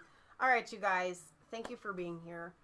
We'll see you tomorrow night at 8:15-ish Eastern Standard Time. I know it'll be very late for you guys overseas that decide to stay up with us, but we welcome you. Guess what? You can just play it back the next day. Exactly. All right, you guys. Somebody asked about our show times, and I like what Kelly had said. Fridays at 6, Sundays at 1, or as the Lord leads. Yay, that's it. You got All right, it, you girl. guys. I hope you have a wonderful rest of your Sunday. I do too. For those of you in the UK, it's getting late in the evening. But See you all right. later. Good night, guys. We love you. God loves you, and God bless.